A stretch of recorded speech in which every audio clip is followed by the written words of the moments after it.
Man, I was just down at the Piggly Wiggly the other day, right? And this fella, bless his heart, he's trying to return a watermelon. Says it didn't taste like nothing. Like what you expect, sunshine, a symphony in your mouth. Anyways, it got me thinking like this whole putting yourself out there thing, you know? Like when I first started doing that weird voice for Digman, that Nick Cage meets psychopath. I don't even think Nick Cage knows he's the muse. He's probably too busy wrestling alligators or something. He ain't watching Comedy Central, probably busy building pyramids out of his old scripts. But seriously, South Park's right before us, and those fans are die hard. Been watching longer than my grandma's been making sweet tea, which is saying something. So all I'm asking is y'all just leave the TV on, all right? Let Digman play in the background. Okay, so growing up in Slaughter, Louisiana, we had this neighbor, bless his heart, named Cletus. Cletus thought he was pregnant one time. Swear to God. Said he had morning sickness and everything, probably just ate too many crawfish. Uh, you know how we do, which got me thinking about this whole lake situation people be getting themselves into. Like, you ever had fake sex? I mean, you might think you're tearing it up on your side of the bed, but sometimes it's just a phantom limb situation. Know what I'm saying? Reminds me of this dude I saw at the gas station, all bedazzled skull looking like Jumanji threw up on him, and I'm thinking, what kind of thug invests in rhinestones? He probably spent more on those little ass diamonds than my whole damn truck. And that's saying something, because my truck ain't pretty. It's like a rusty mullet on wheels. And speaking of things that ain't pretty, these fellas wearing suits look like they raided the deacon's closet, rocking those women's skinny jeans, thinking they're all that, but really they just look like a sausage trying to escape its casing. And I'm just saying, some people got too many teeth in their mouth, like a crocodile got hold of their chompers and just kept adding extras, you know? Which brings me to celebrities. Saw Lil Xan the other day, face tattoos and all, looking like a coloring book exploded. And I just want to yell at these kids, stop writing on your face. You ain't gonna get a job looking like a rejected Picasso painting. Then you got Shaq, bless his heart, four-time MVP, Hall of Famer, but still hanging around Home Depot helping folks load lumber. Like he ain't got nothing better to do, which I guess he don't. Especially since he retired from the celebrity games. Think that man can't handle defeat when it's people like The Rock who done turned soft on us. His forehead looks like it's held on by Velcro nowadays. And then there's Rihanna getting kicked off Instagram for showing too much skin. Which, let's be honest, I'd pay $1,000,000 to see her naked again because that lady is like a sunset over the Louisiana bayou. Pure magic. And these comedians like Kevin Hart bragging about all his houses like he's playing Monopoly with real money. Cabo, Miami, New York, Philly, Jersey, it's like, calm down, shorty. You gonna fall back and hit your soft spot. You know what they say about Hollywood, don't work with animals or kids, but I'd rather work with a monkey wearing a diaper than these comedians, acting like they are babies, constantly throwing tantrums. Probably got crayons smeared all over their designer suit. But you know what the real tragedy is? Them waking up in the morning reading the dictionary every day trying to seem smart when really, their lives are just like a bad crawfish boil. All the ingredients are there, but something just ain't right now if you excuse me. I got a date with some boudin and a six-pack. Because that, my friends, is the real soliloquy of life. Thank you and good night. Growing up back in the holler, we had this old hound dog. Blue, dumber than a box of rocks soaked in moonshine, I swear. The dog thought a vacuum cleaner was the devil himself. Would bark at it till he passed out, bless his heart. Reminded me of my Aunt Tammy trying to work a smartphone. Just pure, unadulterated panic. But Blue, he had this one trick. See a squirrel, he'd chase it right up a tree, then just sit there wagging his tail, barking at the branches like he was waiting on a winning lottery ticket. Which brings me to this fella, Craig. Met him at the bank. Not a teller, not security, just loitering. Like a scarecrow forgot its job. I said, how you doing, out of southern politeness, you know, the kind Granny drilled into you for she hit the hard stuff. And this dude, Craig, launches into a dissertation on his upcoming trip to Virginia, like I'm his damn travel agent or something. Turns out he's visiting his sister after 15 years. Never been before. I'm thinking, buddy, you got more baggage than a Kardashian going to a yard sale, and he just drones on monuments and whatnot, and I'm trapped, man, like a possum in a parking lot wanting to scream. I just want to deposit this check so I can buy more jerky. Leave me be. But he's got me cornered, this social vampire. And he actually says, I'll be here when you walk out. Like it's a threat, not a promise. And that's when it hit me, this whole how you doing thing. It's a social contract, a gentle dance, not an invitation to your therapy session. You got to keep it light, people, like a firefly on a summer night. Fine or great is all you need. Anything else is like showing up to a potluck with a plate of roadkill. Just ain't right. So next time somebody asks, remember Craig and keep it brief. Unless, of course, you want to unleash the hounds of hell on an unsuspecting stranger, then by all means tell him about your bunions. All right. Settle down, folks. Let me tell you something. Growing up in Tickfaw, Louisiana, we didn't have fancy stuff like, indoor plumbing that worked all the time, but we had Mama's chickens, bless their pea-sized brains. And one time, this rooster, old Cluck Norris, he was meaner than a junkyard dog with a toothache. Anyway, Cluck Norris decided my head was prime pecking real estate, so I'm running, screaming like a banshee, and Mama's yelling, boy, you gotta assert dominance. Show him who's boss. Now, I ain't never been good at bossing nobody except maybe my goldfish, Bubba, rest his soul, so I figured, all right, I'll try it. I square up to Cluck Norris, puff out my chest like I'm trying to audition for a Chippendale show at the VFW, and yell, I'm the boss. Cluck Norris just stares at me, cocks his head, then bam, pecks me right in the dang eyeball, and I'm thinking, this is exactly how my dating life's been, right? You try to assert yourself, be all confident, and some rooster of a situation just comes along and pecks your eye out. It's like that comedian, what's his name, Sam Burrell? Heard he won some laughing skull thing. Bless his heart, sounds like something you'd find on a backwoods roadkill menu. Anyway, the point is, dating is a train wreck, I swear. Talking to this girl the other night, sipping my bourbon, and I ain't sharing, mind you, bourbon's like sunshine in a bottle. Only tastes like regret the next morning. She says, that'll put hair on your chest. And I'm thinking, dang, gotta make sure I ain't growing no unexpected fur before I get intimate. Like checking the oil in a beat-up Ford pickup. You just gotta know what you're working with, It's a minefield out there, just like that time I kissed this girl at a party, hammered out of my gourd. She says she has a boyfriend, which is bad enough, but then hits me with the double rejection. Even if I didn't, I wouldn't be interested. Lord have mercy, it's like getting rejected from a job, and then the interviewer says, and you're also too ugly for this plant. Brutal, just brutal. But hey, my last girlfriend, bless her heart, she was on Ambien, so I never had to wear a condom, which is either a blessing or a sign. I got to invest in a hazmat suit, depending on how you look at it. See, it's like that dad on the elevator with the crying kids. Should have wore a condom, probably didn't pull out.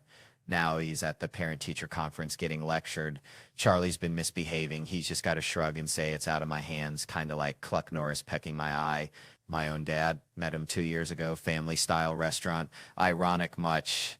Should be broken family-style restaurants, right? You walk in, no waiter, just a note that says he left for cigarettes years ago, and for birthdays, instead of singing, they just whisper, we forgot, sorry, we'll make it up to you.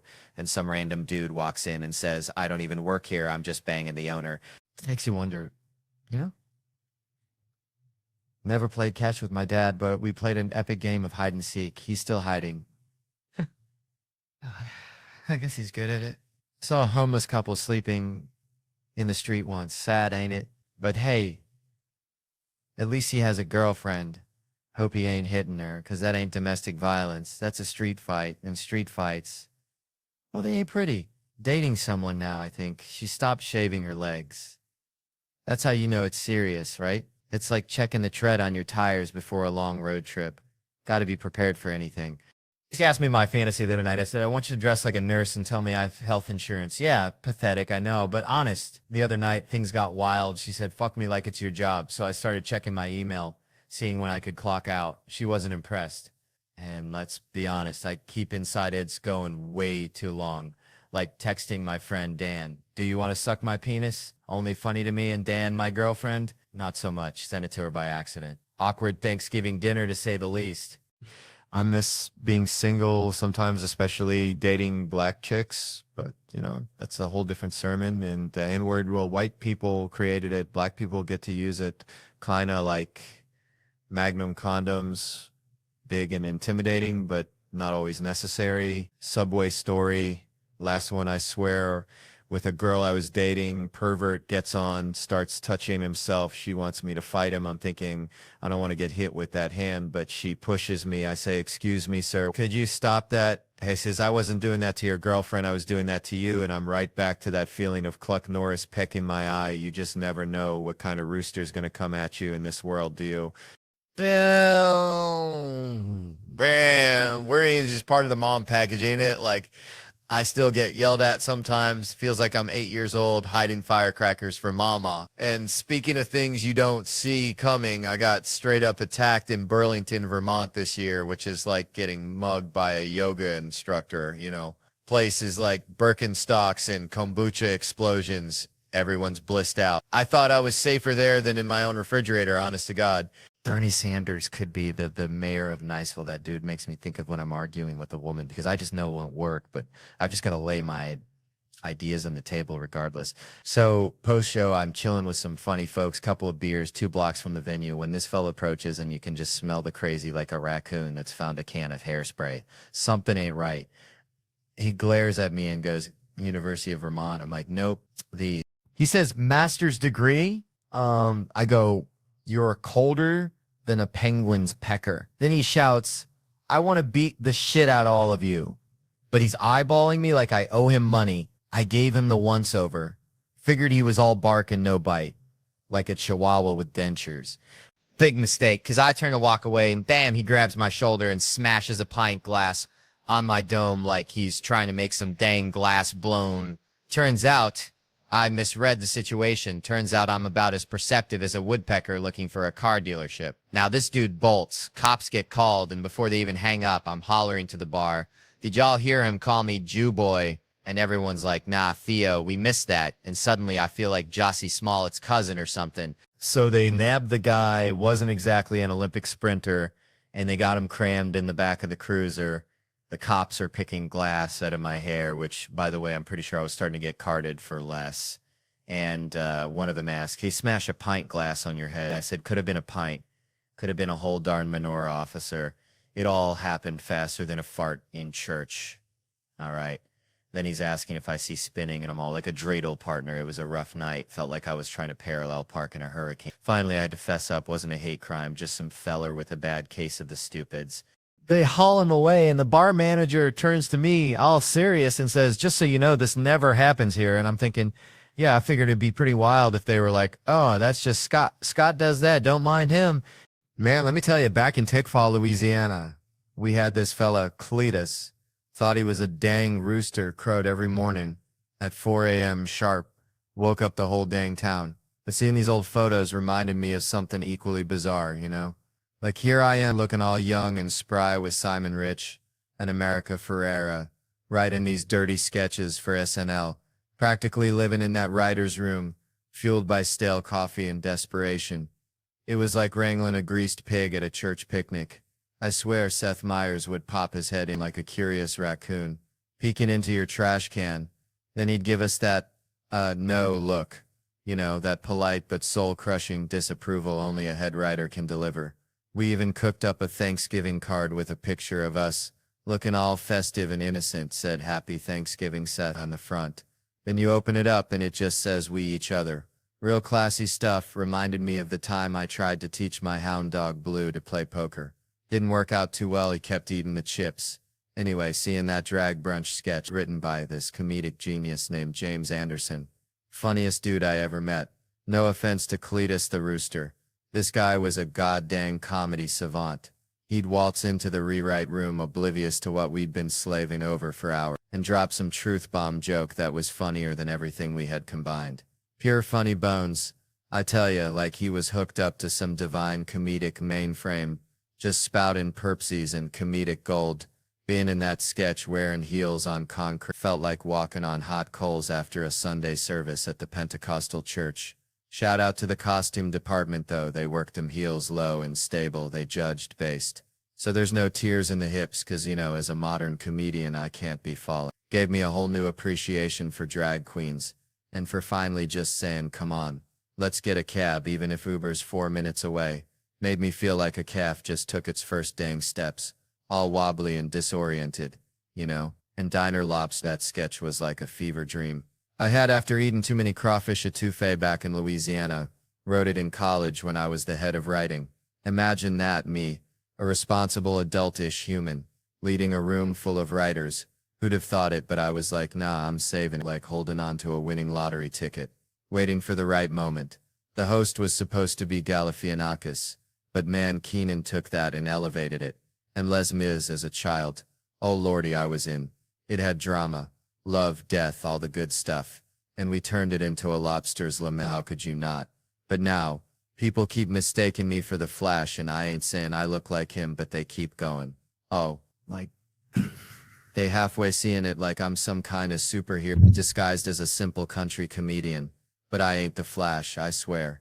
I was at the dog park with my mutt, and this kid straight out of Central Casting comes up with that flash accent, and his grandma. She's giving me the stink eye, like I'm betraying her grandson's superhero fantasies. Then some fella comes up, says he's a fan of my stand-up right at that moment. Just perfect timing. And the grandma's face drops. Pure disgust. It was like watching a souffle deflate. She shook her head like I was a fraud. No, you are not the Flash, like I'd personally stolen Christmas. So I get home, tell my wife Anna this whole saga, and she just looks about deadpan and says, so let me get this straight. Your two problems are that a fan said he likes your work, and that people think you look like a 25-year-old handsome actor. Who, by the way, you don't look like women, man. They always cut straight to the heart of the matter. Makes you wonder if she's secretly the Flash too, or maybe even Cletus the rooster in disguise, crowing at me in the morning with a different kind of, oh. All right. Settle down, y'all. Let me tell you something. Gene, grew up in Louisiana, right? Place flatter than a pancake, more humidity than a frog's armpit. Had this buddy, Earl, bless his heart. Earl thought he was a Ninja Turtle. Not like the cool kind, like the sewer rat kind, you know?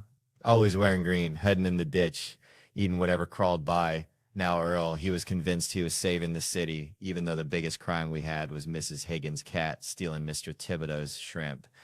Man, let me tell you something. I get riled up faster than a hound dog chasing a possum up a sycamore tree. It ain't even funny. Like, tiny stuff sets me off. And I ain't talking about global warming or nothing political. Nah, I'm talking about straight up primal disgust. You ever see somebody eating and sweating at the same dang time? I'm talking like barbecue ribs, back porch 98 degrees, just dripping and chomping. I want to throat punch them. I swear to biscuits. Slow down, Earl. Ain't nobody gonna snatch that half-eaten rib out of your greasy mitt. What's the fire? But all right. That ain't even the main vein of my irritation. No, sir, it's deeper than that. Recently, I've come to this realization, and y'all might not like it, but I ain't sugarcoating nothing for nobody. I ain't got no patience for folks who ain't blessed with the looks. I said it. It's out there. Hang with me now. Don't go throwing tomatoes just yet. See, it ain't about being shallow. It's about the neediness, the constant excuse me. Where's the bathroom? Can you help me with this? Like, I want to treat them like stray cats. Get out of here. Go on scram. It's just too much, too damn much.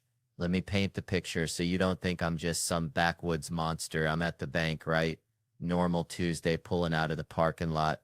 Gotta stop at that little booth, give the fella my ticket. So this dude, bless his heart, slides open the glass, leans out, and this fella could curdle milk with his gaze. But when he sees me, Theo Von, he just lights up like a Christmas tree, practically drooling all over his ugly mug, all up in my face like Kevin Hart running the drive-through. And he's, I ain't letting you out of here till you tell me why you chose us, why you bank with the us. I'm thinking, bro, I got crawfish to boil. I ain't got time for your existential crisis. But he's serious, dead serious, staring right through me. So I say, fine, customer service, loan rate, free check in there, happy now?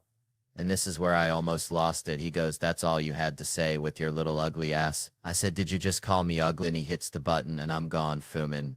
I'm at Chipotle 2 blocks down, lines wrapped around the building, all because of this troll booth encounter. So I'm standing there ready to explode. And this woman behind me says, all sunshine and rainbows. Oh, it's such a beautiful day. I'm about to lose my damn mind, turn around and unload the whole clip. But then I see her. This woman could launch 1,000 ships. I mean, straight up goddess. And suddenly I got all the time in the world. I'm Miss Rogers. You know what? It is a nice day. We need some rain though. Haven't had rain in a minute. And she just turns around and says, I wasn't even talking to you. Oh, hell no. Excuse me. I just got to know what made you choose Chipotle today. Silent. Then she says, I'm not telling you that, immediately making me realize I was the unattractive person in that conversation. And I know y'all probably ain't gonna like hearing this, but I'm telling you, no matter how good you think you look, you probably don't look that good. And the universe will remind you, like my wife, we were watching TV. That little golem monster from Lord of the Rings comes on all twitchy and weird, and she says, oh my God, babe, you do that. I said, bitch, what did you just say to me? Calling me a monster to my face? Is this how you treat people in this house? So I get it now. We're all just Smeagol trying to find his precious, even the beautiful ones, and probably especially the ones who work the bank booth. Man, I swear, I remember one time back in Tickfall, Louisiana, used to go catfishing with my Uncle Earl. This dude looked like if a bear and a lawnmower had a baby, but gentle as a lamb till you touched his Copenhagen anyway. We'd be out there on the bogue chitto, breathing in that swamp air thick enough to chew. And he always said, Theo, boy, sometimes the best way to catch a catfish ain't with no fancy bait. It's just acting real still, real calm, like a log floating downstream. Now, that ain't got nothing to do with cops, but bear with me, because one time got pulled over outside Baton Rouge, felt like I was in a dang aquarium with that flashlight blazing in my eyes. Cop comes up looking like he swallowed a lemon whole. Sir, you know why I pulled you over? And I remembered Uncle Earl's catfish wisdom, so I took a deep breath like I was smelling honeysuckle on a summer morning, stared straight ahead like I was looking into the dang future. Let him ask again, sir, do you know why I pulled you over? And this is where it gets real. Tick for real, Uncle Earl. I put my finger to his lips, gentle as a butterfly landing on a magnolia. Shh, I said, like I was telling a baby robin to hush. Then I ain't even lying. Stroked his mustache, just a little tap, tap, tap, like playing a tiny piano on his face. And then, brother, I just eased on down the road, left him standing there looking like he'd just seen Bigfoot riding a uniskull. I'm telling you, sometimes treating a cop like a catfish is the dang answer. Now, I ain't saying it's legal, but I'm saying Uncle Earl would be proud, real proud. All right. On Lolo, what up? Let up. Let me tell you something. I was driving here from the airport, right? And I saw this bumper sticker, keep the country. And I thought, damn, that's like me trying to keep Theo, you know? Like, good luck with that, buddy. I'm a runaway train of weirdness, always have been. Reminds me of my Uncle Dale back in Louisiana, bless his heart. That man thought he was a squirrel, not like a metaphorical squirrel, like legit burying nuts in the backyard, chattering at dogs. We tried to tell him, Uncle Dale, you're a 6'2" plumber, not a rodent. But he'd just stare at you, twitch his nose, and scamper up a pecan tree. Now, hear me out. This ain't about squirrels, although maybe it is. It's about locals, right? Like, what is a local anyway? Is it about birth certificates? Is it about speaking pidgin so good you can order a shave ice blindfolded? Or is it about something deeper, like having the mana, the aloha spirit, the thing that makes you not want to punch a tourist in the face when they ask you where they can find the authentic Hawaiian experience? See, I think it's kind of like my Uncle Dale. He wasn't born a squirrel, but damn it, he became one. He embodied the squirrelness, you know? He lived a squirrel life, and maybe, just maybe, that's what being a local is all about. You don't got to be born here, but you got to become Hawaii. You got to respect the land, the people, the culture, the pineapples that allegedly make your jizz taste like sunshine. And if you can do that, if you can embrace the weirdness, the beauty, the keep the country vibe, so, well, then you just might earn your place in the Ohana, even if you still can't pronounce Helma Hamuno Kunuko Pua. And if you can't, well, just blame it on the Micronesians. They'll understand. I'm just kidding. Micronesians, I love y'all. You're the reason I'm not the most hated guy on the island. That's a precious, precious gift. Thank you, Jesus. All right. All right. So I was back home in Louisiana last summer, you know, visiting Mama, and she's got this rooster, right, named Clarence. Now, Clarence thinks he's the sheriff of the whole dang yard, strutting around like he's got a mortgage on the place, pecking at anything that moves, even Mama's ankles, which, bless her heart, she just swats at him with her cane like he's a mosquito the size of a chihuahua. And it got me thinking about stuff like how everything's got its own pecking order, even in a chicken coop in the middle of nowhere. And that reminded me of, you know, everything kind of has an order, things like trust and relationships. Like, if you're going to build something solid, you got to lay that foundation early, right? Kind of like Mama building that fence. Every little piece helps to keep those chickens in. Same goes in your marriage. You know, that trust is going to take its time. but eventually, those birds are going to be flying, and the chickens from next door is going to be watching, and the neighbor's chickens all looking. So basically you're laying bricks, except those bricks are like honesty and openness and maybe a little bit of forgiveness thrown in there. Because let's be real, we all screw up, right? We all eat the corn, we're all guilty. Some people like Clarence think he is getting away with everything. But the real thing is that if you ain't got that trust, then your relationship is like Mama's old shed. One big gust of wind and it's all gonna come tumbling down, chickens and all, leaving you standing there scratching your head wondering where you went wrong. So you gotta protect your foundation and nurture those chickens like the way she always says, you gotta water it so those beautiful feathers can come flying out. And if the thing is, sometimes that's a lesson I have to remember, just like Clarence and Mama. Sometimes those roosters are right behind you when you aren't looking. Man, growing up in Tickfaw, Louisiana, population smaller than a Walmart on Black Friday, we had this neighbor, Cletus. Now, Cletus, bless his heart, thought squirrels were just rats with better PR, and he swore he could communicate with them using only kazoo music and moonshine fumes, which, looking back, might explain a lot about Cletus's life choices, like the time he tried to ride a gator into town, claiming it was his Uber anyway. That whole Cletus situation reminds me of this article I read the other day about how AI is supposed to be like revolutionizing customer service, right? Promising us these seamless, efficient, emotionally intelligent interactions like a customer service rep that never sleeps, never gets hangry, and never needs a bathroom break. Unlike my Aunt Shirley after a potluck, which can get dicey, but then you actually use these AI chatbots, and it's like talking to Cletus after he's had a bit too much of that squirrel whisperer juice. You ask a simple question like, "Where's my package?" And it responds with something completely off the wall, like, "The meaning of life is 42, but have you considered the existential dread of being a digital assistant?" I swear I asked one chatbot about my phone bill and it started reciting Shakespeare. Now Shakespeare is all well and good. I like a good sonnet as much as the next fella, but I just needed to know why I was being charged for data roaming when I was sitting in my own darn living room. But these chatbots, they're just going on about to be or not to be, and I'm like, to be connected to Wi-Fi or not to be? That is the question. Now answer me, you digital Cletus. And it's supposed to be getting better, but it's like teaching that gator to drive. You might get it to move forward eventually, but you're going to have a lot of fender benders and a few folks ending up in the bayou. And I'm just sitting here thinking, we're putting so much faith in these artificial brains, hoping they'll solve all our problems, when sometimes you just need a real human being, even if they smell like biscuits and met their spouse on Ancestry Mingle. At least they'll understand the question, "Where's my damn package?" without launching into a soliloquy about the fleeting nature of existence. It's like that time Cletus tried to teach his parrot to say, "I love you," and it only learned to mimic the sound of a rusty chainsaw. You get the technology, but you lose the soul. Come to think of it, is probably what happened to my Aunt Shirley after that last potluck. All right. Settle down, folks. Let me tell you something. Grew up in Louisiana. See, around these guys who thought camouflage was formal wear, Had this buddy Earl, sweetest guy, but dumber than a box of rocks. One time, Earl swore he saw Bigfoot riding a lawnmower down by the bayou. Swear to God. Earl believed anything. But you know what Earl wouldn't believe? Crime documentaries. Nah, he'd rather watch squirrels fight over a pecan. Yeah, I love him. Always have. Even had a date once. Beautiful girl. Real sweet.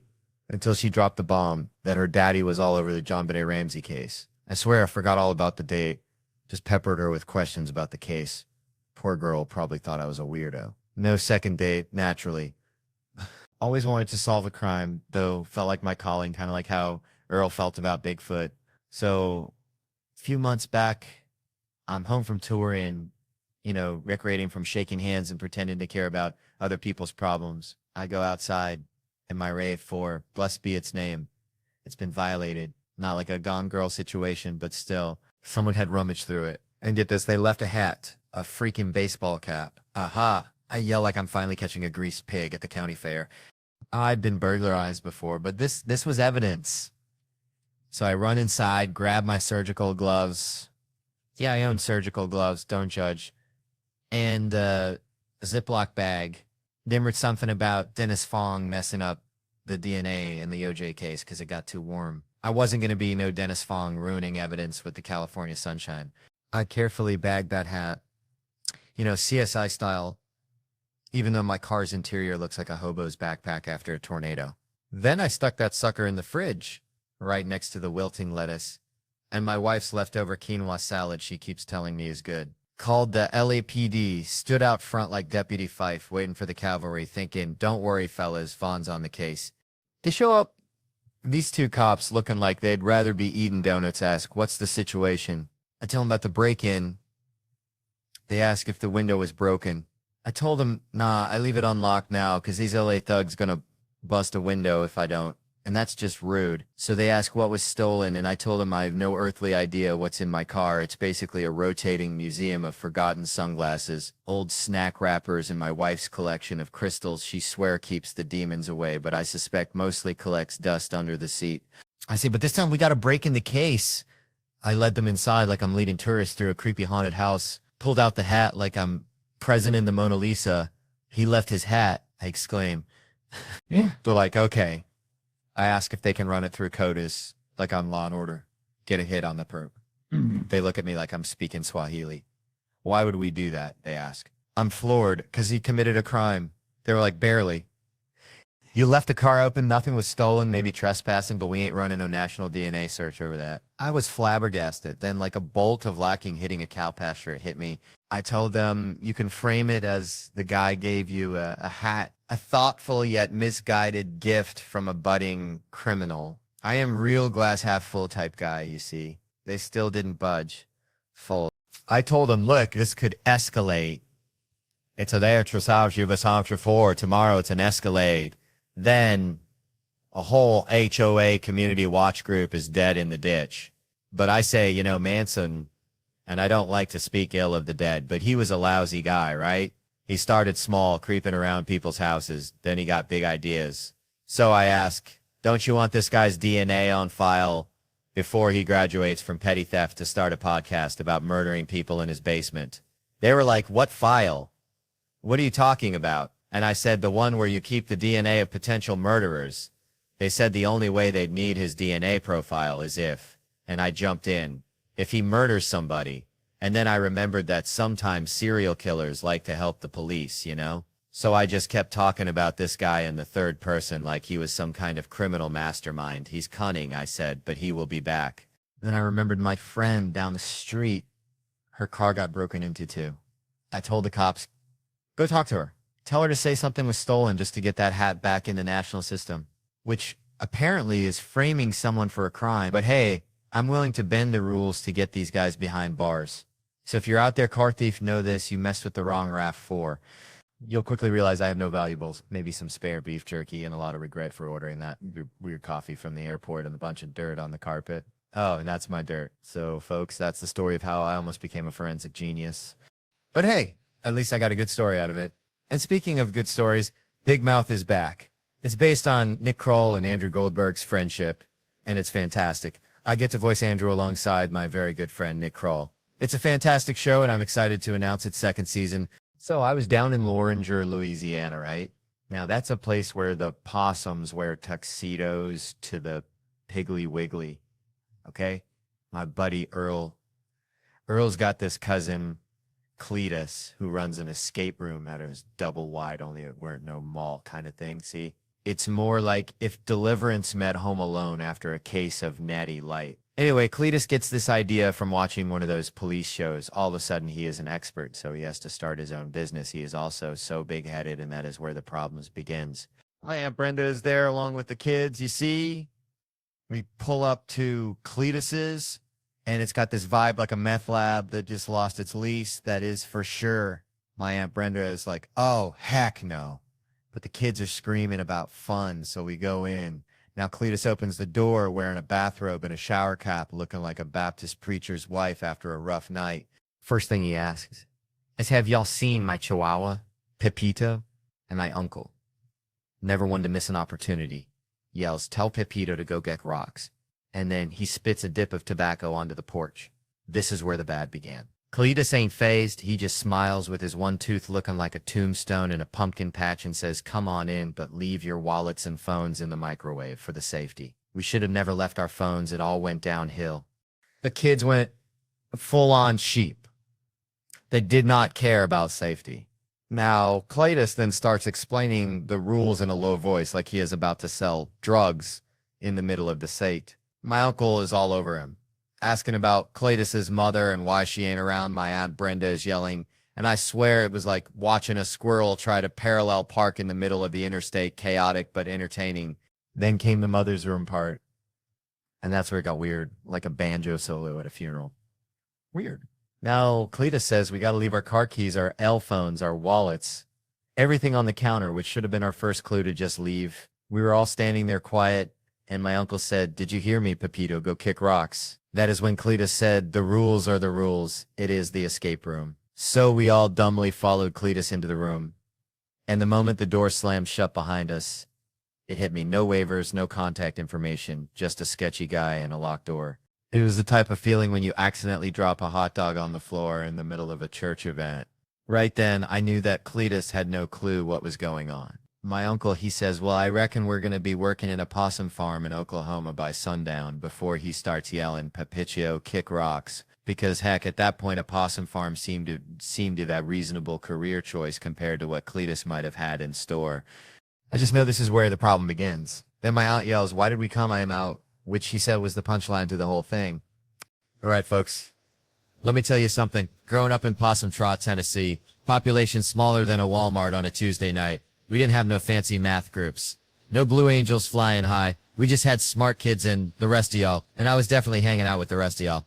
Probably eating a moon pie and trying to figure out why the sky was blue, which, you know, is a deeper question than any algebra equation. I swear it makes you think about stuff like how we're all just dust particles floating in the cosmos, kind of like those folks on Law & Order, always finding dead bodies in New York, which I gotta say I love that show, especially the one where the dude is unloading crates while the detectives are asking him about a triple homicide. Like, sir, your neighbor's been murdered and his cats are missing.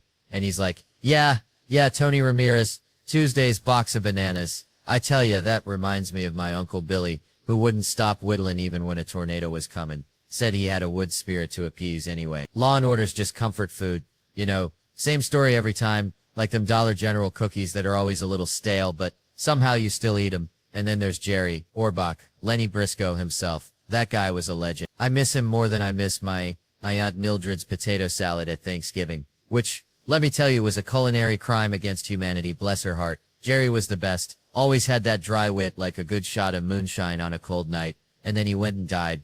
And get this, they gave his eyeballs to 2 different New Yorkers. 2 different people walking around with Jerry Orbach, looking out at the world.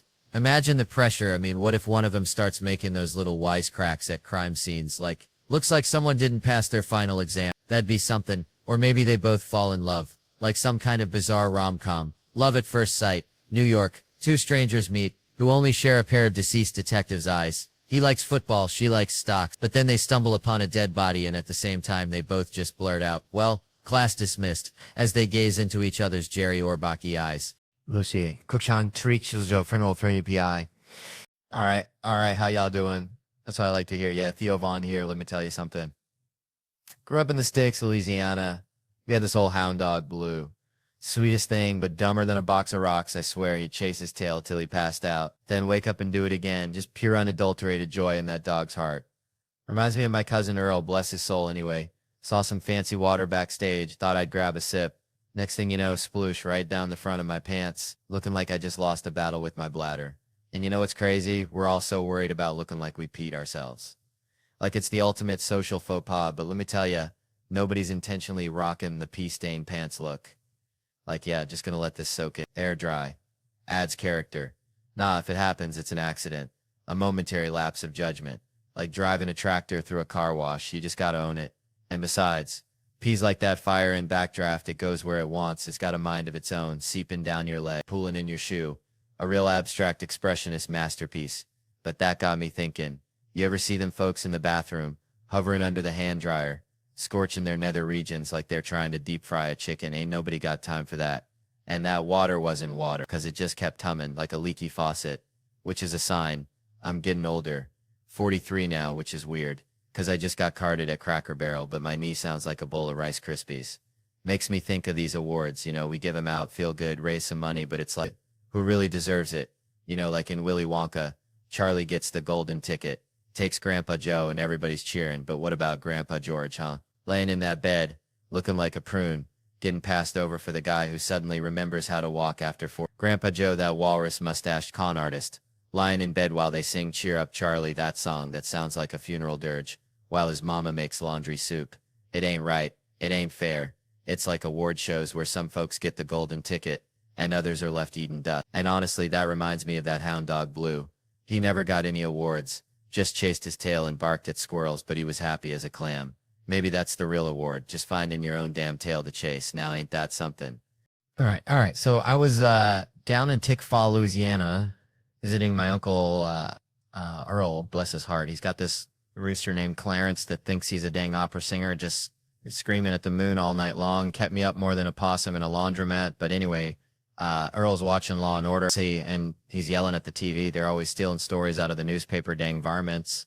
And it got me thinking, like, that one time on SVU, they did that whole sex addiction thing, right? Remember when all them Hollywood types were coming clean, like a bunch of sinners at a revival meeting? So Ice-T, bless his icy soul, he's trying to figure it out, like explaining the internet to a squirrel, and finally it clicks, bam, close up on Ice-T, and he's all, oh, I get it. You mean like when someone drinks too much moonshine or snorts that white stuff or bets the farm on them crawfish races? And I'm thinking, yeah, Ice-T, you got it, partner. But dang it, I could have watched a whole dang marathon of just Ice-T giving examples, just him sitting there deadpan, or when someone chews too much tobacco, or like when someone buys too many porcelain dolls from QVC, or like when someone spends all day polishing their truck, or like when someone hoards too many ketchup packets from McDonald's, Just going on and on, Fade to Black, created by Dick Wolf. Like, that's what addiction is, right? It's just Ice-T listing examples until the sun dies. Anyway, that reminds me of this time I saw a raccoon try to steal a whole bag of powdered donuts from a picnic table.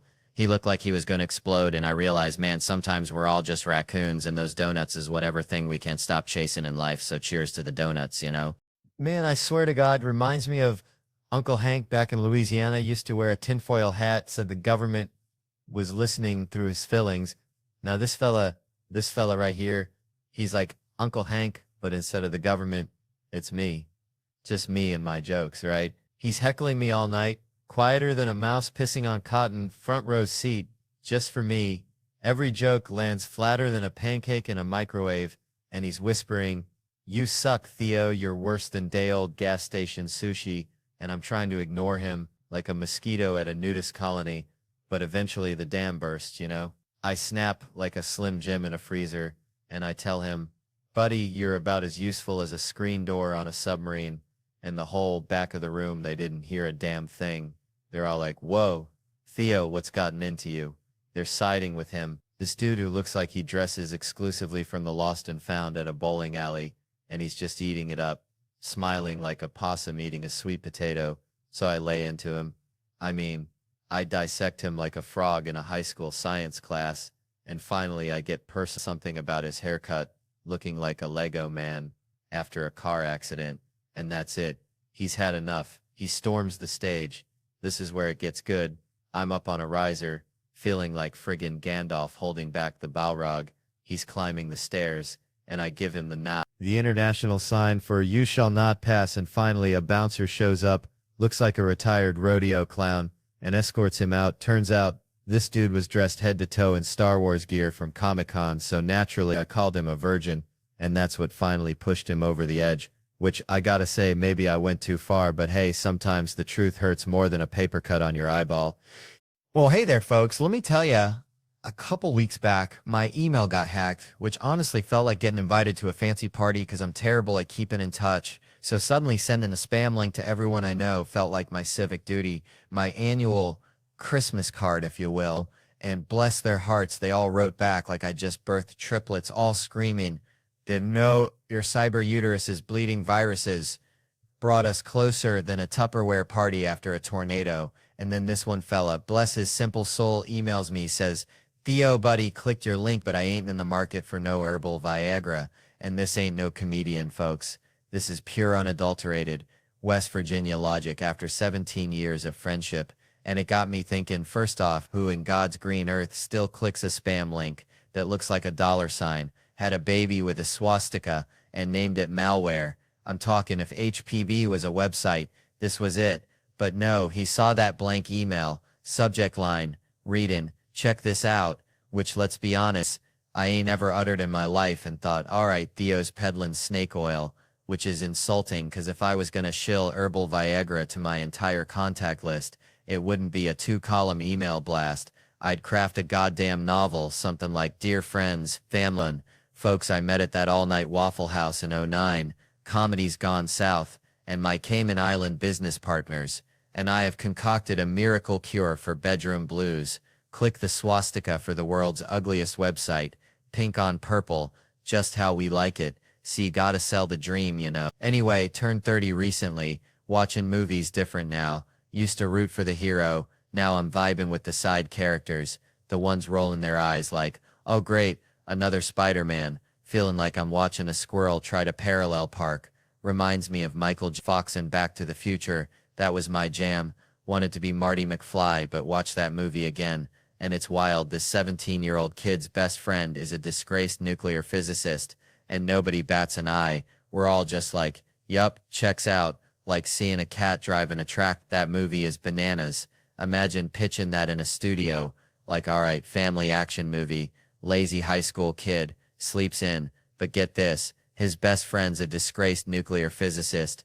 No, not a student, a 40-year-old weirdo, and the studio execs nod, okay. They build a time machine, stop the Kennedy assassination, and you gotta swallow your pride, say, nah man, he goes back in time, tries to hook up with his mom, watch their faces, but don't worry, Biff shows up, tries to assault her, dad saves the day, and we're saying a white guy wrote Johnny B. Good, and some head green like that. That's Hollywood, folks, like a raccoon running a bank. Only in America they ask if it's Back to the Past, but you gotta stick to your guns. No, Back to the Future, 'cause only in a movie can you have a disgraced nuclear physicist and a horny time-traveling teenager in the same frame. It's like a fever dream in a can, like putting ketchup on grits, just plain wrong but undeniably entertaining. And people ask me if I smoke marijuana. I tell I don't need another reason to crave Cheetos. I already crave Cheetos like a dog chases a mail truck. You ever see a dude hit on a girl by yelling at her through a crowd? Hey, you with the tits, move it, losers. I'm Gretos. That's the world we live in, folks. A world where disgraced nuclear physicists are best friends with horny teenagers and Greg yells at women from across the room. Bless their hearts. Man, timeshares. Remember those? It's like the mullet of vacation ownership. Business in the front, party in the back of your bank account getting drained. Reminds me of my Uncle Dale. Used to sell vacuum cleaners door to door. Swore he was going to retire on dirt futures, whatever the hell that was. Anyway, timeshares. Thought Airbnb killed him. But then I started thinking Airbnb's just a timeshare with extra steps, right? You're sharing somebody's time and probably their questionable hygiene habits. Let me tell you, I ain't trusting no stranger's loofah. That's where the swamp creatures breed. I'm telling you. Speaking of swamps, used to stay in these budget motels back in Louisiana. Felt like I needed a tetanus shot just looking at them. But hey, $60, and at least I knew the roaches were paying rent just like me. Now, Airbnbs, they want you filling out forms like you applying for a goddamn mortgage, then they got signs everywhere. Don't flush the toilet paper, pet the cat, but not too much. It's like taking a pop quiz on somebody else's weird life. Went on vacation once, end of December, first one in years, felt like a damn alien. Stayed at a resort, though.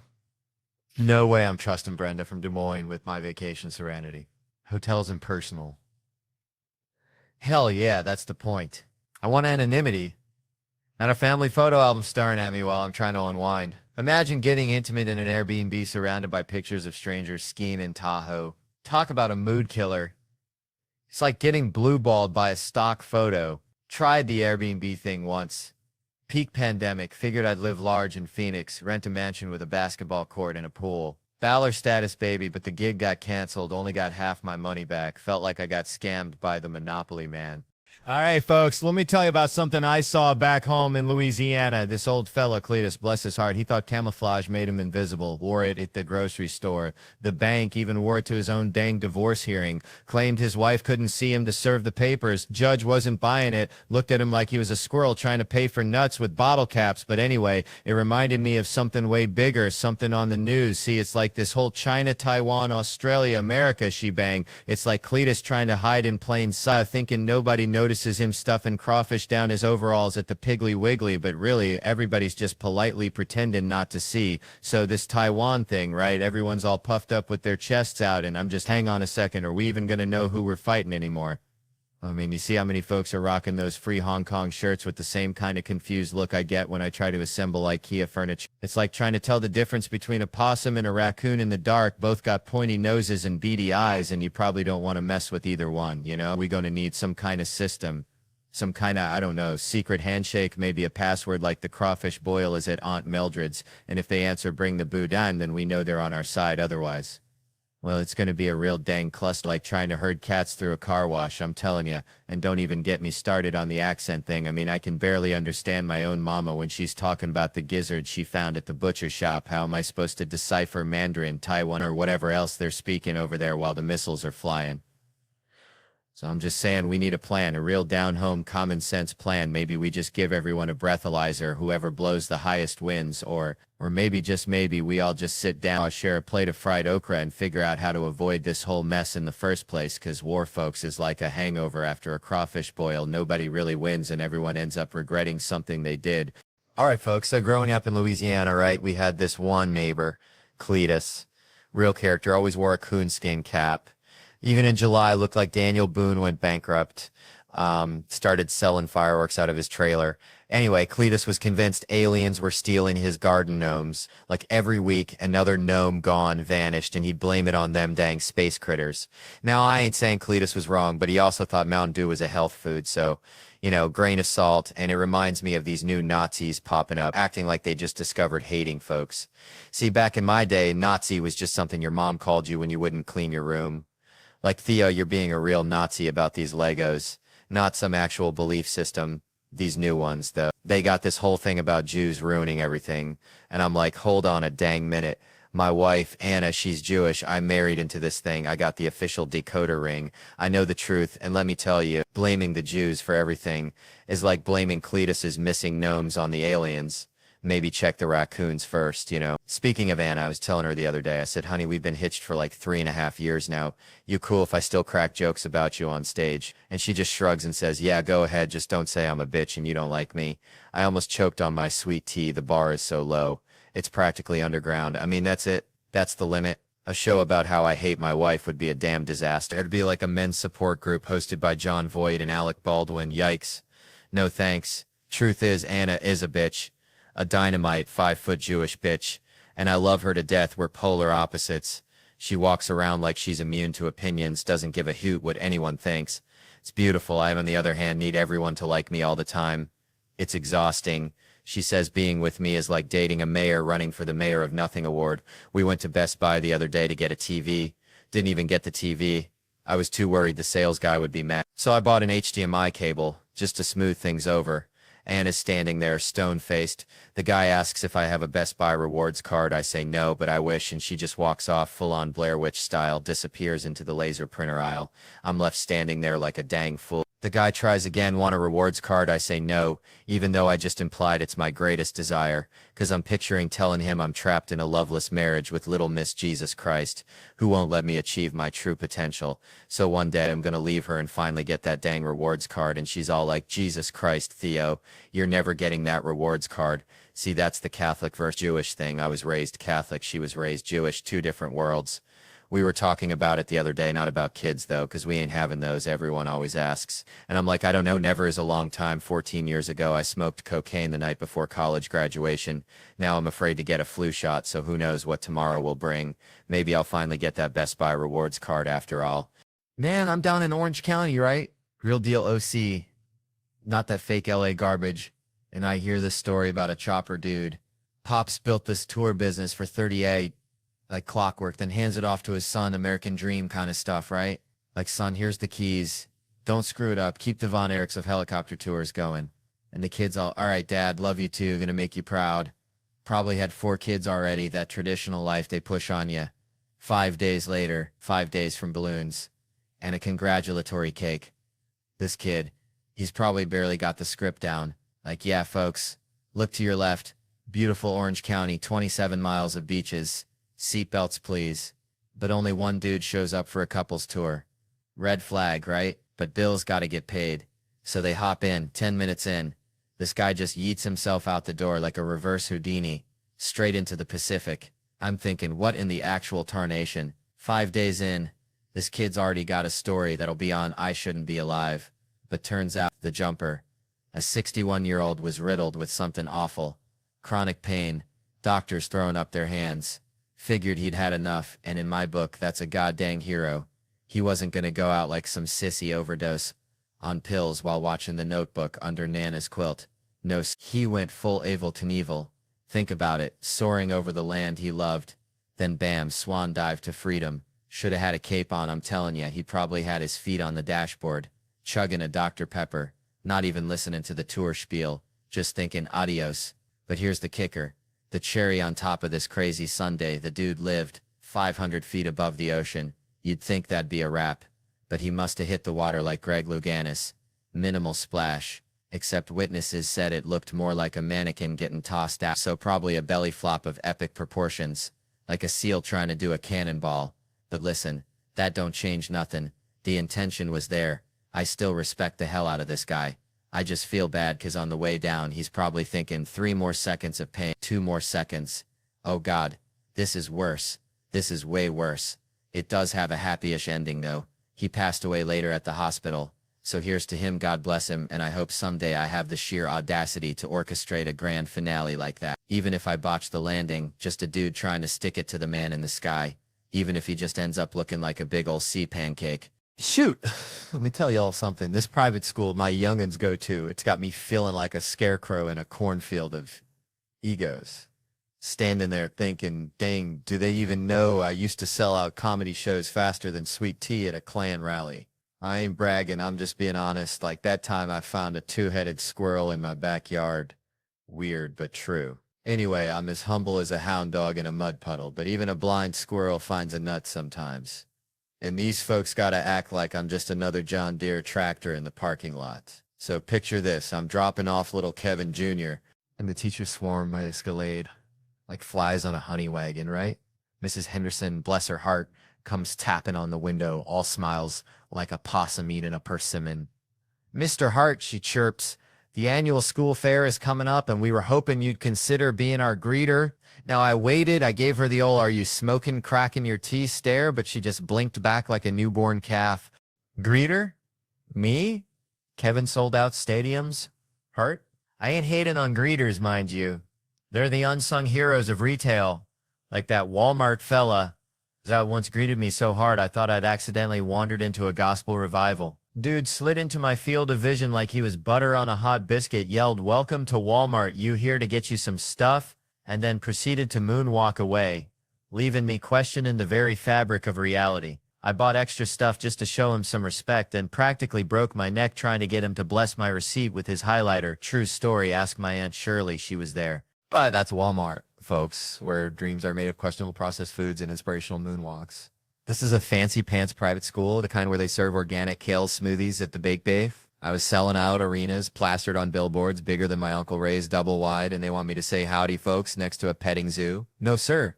They got Alfonso Ribeiro's kids there. Let Carlton do his little dance at the entrance. Terry Crews is jacked. Give him a megaphone and let him flex his way into intoning people. Or Pep straight up yell, "Welcome to the fun fair." It's like asking Dolly Parton to clean out your gutters. Sure, she's probably got a heart of gold, but there's folks fair suited for the job, you know? I'm like a champion bull rider being asked to herd chickens. Somebody ain't quite thinking right. Man, reminds me of when I was a kid back in Louisiana. I used to trap muskrats with my cousin, Bobby Lee. He always had the craziest ideas. Like, one time he thought he could train him to fetch beer from the fridge. Didn't work out, but it always felt like we were Chip and Dale, just trying to survive in the swamp, you know? Speaking of Chip and Dale, that reminds me of bathrooms, and I gotta tell you, I had a toilet flush in my house yesterday. Sounded like someone was singing happy birthday. I swear I thought a ghost was throwing a party in the pipes. It was spooky, I tell you, but not as spooky as having to tell your date that the only way out of the bathroom is through the... Well, you get the picture, right? It's like that scene in Rescue Rangers where they gotta go down the toilet. Live a little, they say, and you know, sometimes life's like that. You gotta just jump in the porcelain. Metaphorically speaking, of course, like how Disney's premiere is next door and they're inviting everyone. which is just like Bobby Lee inviting all the raccoons to our crawfish boil. Utter chaos. Anyway, Chippendale Rescue Rangers, Disney Plus, Friday, no theaters. Which is a real shame, because imagine watching that on the big screen. Feels a little like watching it in a bathroom. Kinda immersive, right? But hey, at least Cheryl Hines is gonna be there. Probably not in a toilet though. But hey, at least it's not in theaters, because you know what that means? I don't have to take off my house shoes. Now ain't that something? Alright, folks, so there was this dude, right? Always late. Like, consistently late. You know, the kind of late that makes you think he's got a side hustle as a time traveler messing with the Cretaceous period. And we'd be on his case. Even when he was pushing 40, he'd blame the traffic, which, come on, traffic's just God's way of saying slow down, enjoy the scenery, maybe find a possum to befriend. But nah, this fellow was traffic's nemesis, always battling the asphalt demons. And it got me thinking, it's tough asking someone to admit their flaws. Like, imagine my funeral, all sunshine and rainbows. Not a single mention of my rotten prince tendencies, which, let's be honest, I could be a real dillweed sometimes. Not intentionally, mind you, but like a puppy with a chainsaw, all enthusiasm and accidental carnage. And you're probably thinking, Theo, were you secretly mad when I called you out? Nah, man, I appreciate the honesty, like a good back scratch on a sunburn. It hurts so good. And I know, sometimes I was holding in a full-blown toddler tantrum during the show, but hey, sleep deprivation's a torture method for a reason. It turns you into a grumpy raccoon hoarding shiny objects. And I gotta give it to you, you had this zen-like ability to just chill, even when I was being a grade-A knucklehead, which made me wonder, were other folks mad at me too? It's the not knowing that kills you, like being stuck in a room full of mannequins. Are they judging me? Are they planning a revolt? Who the heck knows? But that restraint, that poker face, it's a superpower, useful for business negotiations, or poker, which, let's be real, I'd be terrible at. I'd be like a toddler playing with dynamite. All clueless enthusiasm, showing my hand with every goofy grin.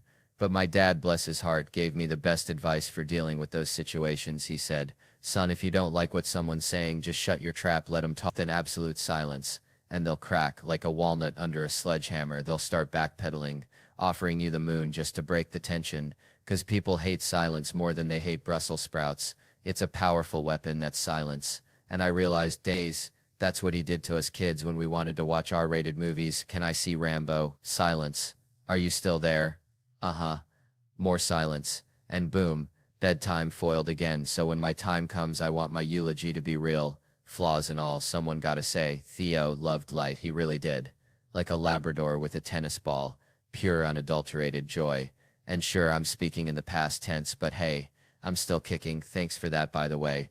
And if I was at your funeral, the thing I'd say, well, that's the next question, ain't it? It reminds me, you said, like, folks is happy for my success because you know it's deserved and because I'm a good guy, and I was always so supportive of others, especially at SNL, and you said I had impeccable comedy taste, which is kind. You think all this time at gas stations and backwoods bars gave me tame.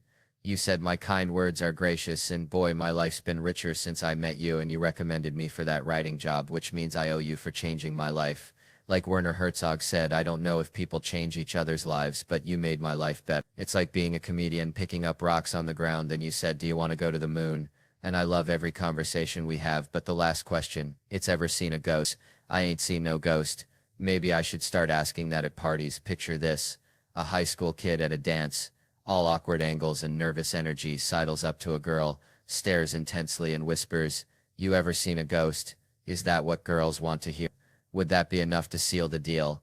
Cut to them making out. Bang. That's a romantic comedy right there. No, I'm normally at a rando table, and I ask and find out a dead person whose soul or spirit is ghoulish and haunting, which is a terrible icebreaker. And I say, how is everyone? You ever seen a ghost? And folks think it's me and I'm the ghost. They say you have now, and it's all weird like that. So maybe that's the end, and we should end with the cast of Sneakers again, like we got it right this time, or wait for it, the sequel.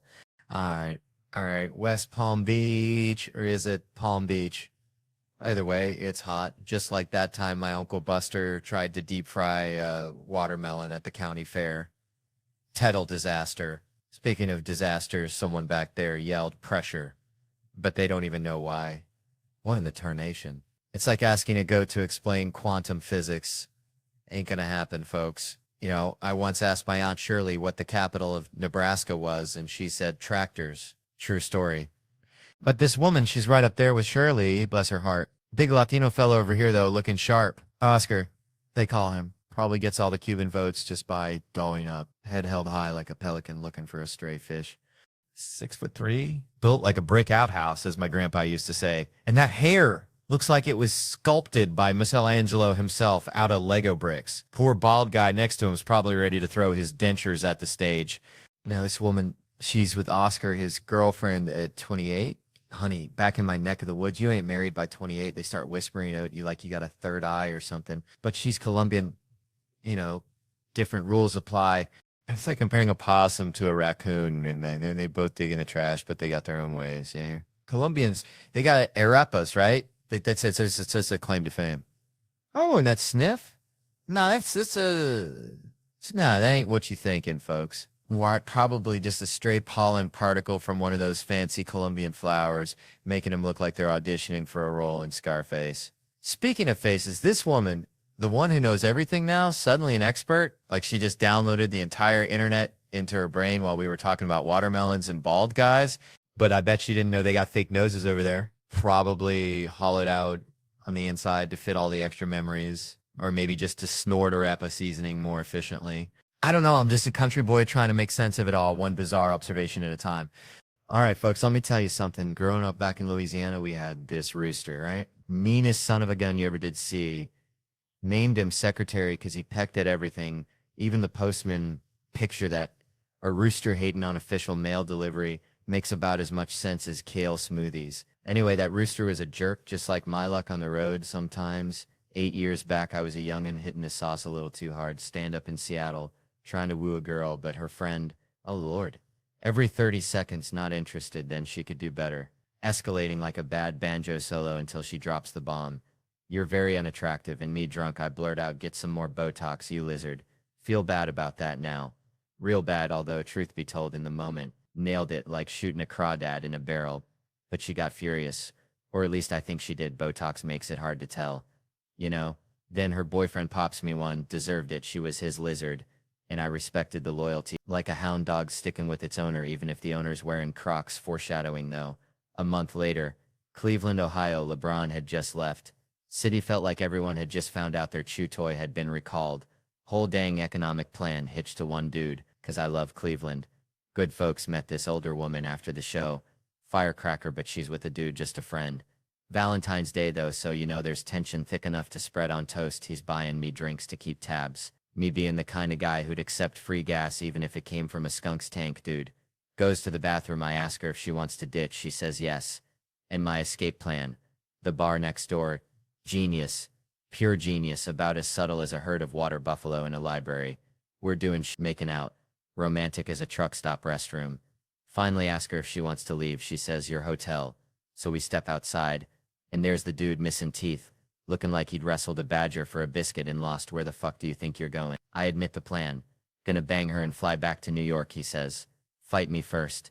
Suddenly those teeth looking mighty important. I ain't no dummy, ain't ever had sex and thought, man, glad she ain't got teeth. Like who needs applesauce? I go into the hotel, grab me a Macintosh. I tell him I ain't gonna fight. He calls me a pussy. Then she leaves with him. Some weird arrangement, and then this dude in a white sweatsuit like a marshmallow peep escaped from Easter. Not sittin', not standin', just kinda perched. Loudly announces, I wasn't gonna let anything happen to you, claims he polices this. Not a cop, but a vigilante. The white knight drunk me's like, hell yeah, this guy's legit with a name, protects downtown Cleveland. Been stabbed twice, does it 'cause he loves Cleveland. Crazy but loyal, like a squirrel trying to bury a nut in concrete. Horrible trade for LeBron, but loyalty, you know? We stroll past the club, he sees my poster, says he could never do comedy. I say I could never do illegal and strange and alarming. A mutual admiration society asks why I don't have a Valentine. I say life choices and career. He says, me too. We're practically twins. Just one wears pajamas and the other tells dick jokes. He walks me back, says he's coming to the show.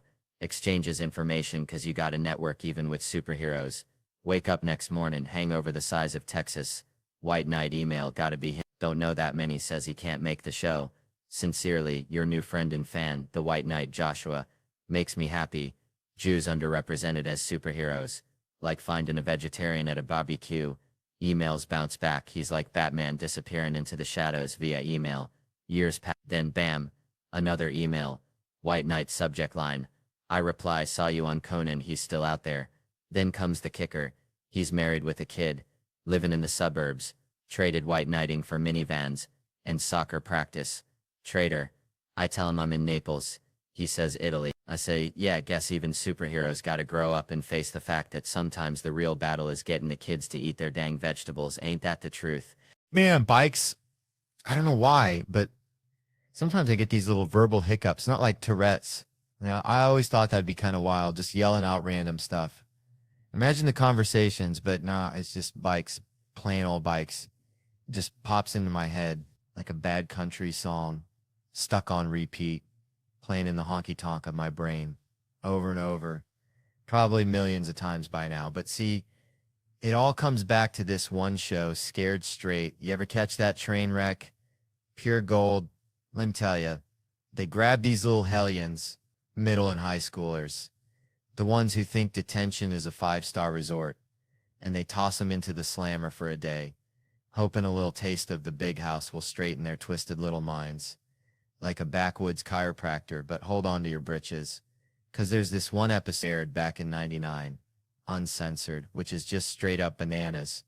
And instead of your run-of-the-mill county jail, they ship these little demons off to a maximum security penitentiary where the inmates just verbally unleash hell on these kids, turning them into weepy little puddles. And it's the darn funniest thing I've ever seen. Now don't go feeling too sorry for them. These ain't your average spitball shooting choir boys. These are kids who think shanks are just fancy toothpicks. Tough little bastards, walking in with all the swagger of a rooster in a hen house. Like, what's up? I ain't scared. But then comes Crazy Chris, face looking like a roadmap of bad decisions. And the screen freezes. Tells you Chris has offed 6 folks and is doing double life. This dude's so bad. When he dies, his next life is doing time too. And Chris gets up in their grill, says, you'll see me in your nightmares. And these kids, barely teenagers, are like, whoa, dude, chill. But he ain't done. He says, if I see you again, I'll take a bite out of each of you. And they're practically signing up for Sunday school right then and there. But then comes the next guy, walks up and says, hold my pocket. Makes him walk around, hold me inside of his pocket. Now, I don't know what you know about prison, but holding another dude's pocket is like wearing a neon sign that says, kick me. And this ain't just about the pocket hold. He's spouting the most ungodly things at these kids. Talking about breakfast and stuff you can't say on TV, like he's running a twisted Lil Abner comic strip in their heads. There's this one kid, all of 13, looking like a dandelion in a hurricane. Bowl cut parted right down the middle like a dirt road. And this prisoner asks him why he's there. And the kid mumbles stealing. And the prisoner leans in, all menacing. The fuck you took. And the kid squeaks out bikes. And the prisoner just booms. Bikes, and that's it. That's why I yell bikes. See a bike store, holy moly, it's like a primal scream therapy session in my Honda. My wife's about had it. She just sighs and says, you get one. So I gotta make it count. I pull over, roll down the window, wait for some poor soul to be checking out the sidewalk display, gazing at some shiny new Schwinn. And when they find the one, the light hits it just right, they're about to make a move. I unleash the beast, bite, I yell, and they jump back like they seen a ghost. Then I add for good measure, stop selling drugs, and I peel out of there, leaving them standing there, wondering if they just stepped into some kind of backwoods fever dream. Kinda like this whole story, ain't it? All right. How we doing tonight? Y'all good? You look good. Even you in the back with that thing you call a shirt. Bless your heart. Reminds me of my cousin Dale. Bless his soul. Always wore shirts, 2 sizes too small. Said it kept his power source contained. Dale was a plumber, and by power source, I think he meant his beer gut and the methane factory behind it.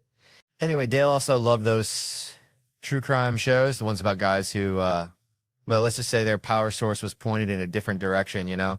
It's wild, right? These ladies out are glued to these shows about dudes doing unspeakable things, things that make a honey badger blush, but then you'll go walk alone in the dark listening to true crime podcasts like you're researching your own demise. It's like watching a documentary about bear attacks and then going camping with nothing but a harmonica and a dream. Now, me, I saw one of them shows about a guy terrorizing joggers at dawn, and I haven't jogged since. I'm talking flat out retired from the whole dang exercise scene. You try to get me on a treadmill now, I'll look at you like you just asked me to wrestle a gator in my underwear. It's all bench press and protect the posterior from here on out, boys. Can forget that rowing machine that's just begging for trouble out there looking all vulnerable. Can you imagine the headline? Theo Von, renowned intellectual and connoisseur of gas station sushi, assaulted on rowing machine. No, sir, not on my watch. Ah, you bet your sweet bippy if some creep's chasing me in the park, stark naked and fueled by pure malice. I'm not just jogging, I'm entering the dang Olympics. Usain Bolt levels of speed, high knees and all. That's right, Schultz wasn't jogging in the park at night, son. He was auditioning for the Fast and the Furious with 7. All right, folks, so I was down in Loringer, Louisiana, right? Place so small, the Walmart's got a drive-through window for your prescriptions and maybe some crawfish etouffee. Anyway, my buddy Dale, bless his heart, he's trying to name his kid, and he's stuck. He wants something unique, something that'll make his kid stand out. I said, Dale, you name that kid Refrigerator, he's going to stand out. All right, stand out in the principal's office every dang day. But it got me thinking about names. See, like, how important is a name, really? This whole Emmy thing reminds me of it. This comedian, John Mulaney, right, wins an Emmy, which is like winning the Super Bowl for people who tell jokes instead of throwing balls, in some website deadline, they mess up his name. They call him Jew Open like he's a new medication for toe fungus or something. Reminds me of my Aunt Shirley. She's got every ailment known to man. She'd try anything with Jew in the name. Now, I know John, I've known him for a bit, and I can vouch he's a Mulaney, single L, folks, messing up a name. It's like mispronouncing someone's gumbo recipe. It's just wrong, you know? And then they get another detail wrong. It's like adding pineapple to a chili. It just shouldn't happen. Like calling someone Mulvaney, it just feels wrong. Feels like something the New York Post would yell out with big, bold letters right next to an expose of my big throbbing vein.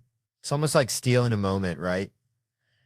John wins this Emmy, big deal. Then someone proposes. That's like ordering the only steak in a restaurant. Then when it comes out, they put a dang onion ring on it. I just hope John doesn't feel like some crawfish that just barely got pulled out the pot when the fire went out. Now, I'm no expert on names. Hell, my own mama probably regrets what she named me, but I know a Mulaney when I see one. Sounds kind of like a brand of artisanal soap you buy in Brooklyn, to be honest. And messing up Mulaney, that's just Loringer level ignorance, and that's saying something. What is it with those coastal elites messing with people's name? I bet they think a boudin ball is a fancy dessert. Man, back in Shreveport, we had this drinking crew, real deal redneck poetry slam. You know, me, Mark, Sam, and this dude Soder, who looked like if a scarecrow and a golden retriever had a baby. And then there was Nate, bless his heart. Nate could only book gigs at this place near Broadway, like the armpit of the New York comedy scene. They call it the World. Like a Walmart greeter directing you to enlightenment, and he'd be doing unpaid sets at 11 p.m. while they're charging cover. This is like prehistoric comedy days, like finding a fossilized microphone. And this is before Soder was selling out stadiums.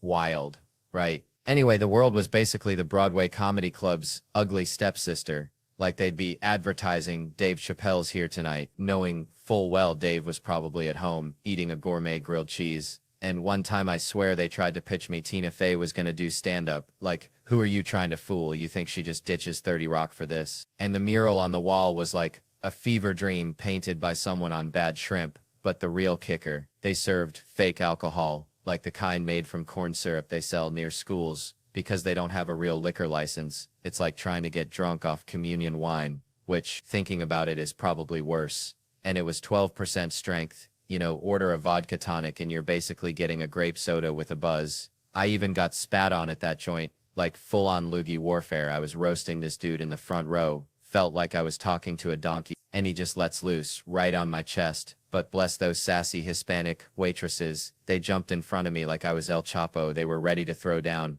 And Chris Murphy, the man's a saint. He walked me out like I was fragile, said he's waiting for you, pal. And the first threesome I ever had was a direct result of getting spat on, though. 2 girls in Philly saw what happened, said, screw that guy. Come on, let's go drink. So we went out drinking, had a threesome. The details aren't fit for conversation, but you get the idea. It was a different kind of spitting story, let's just say. And my cousin, he's a simple guy. He says, you left with those 2 chicks?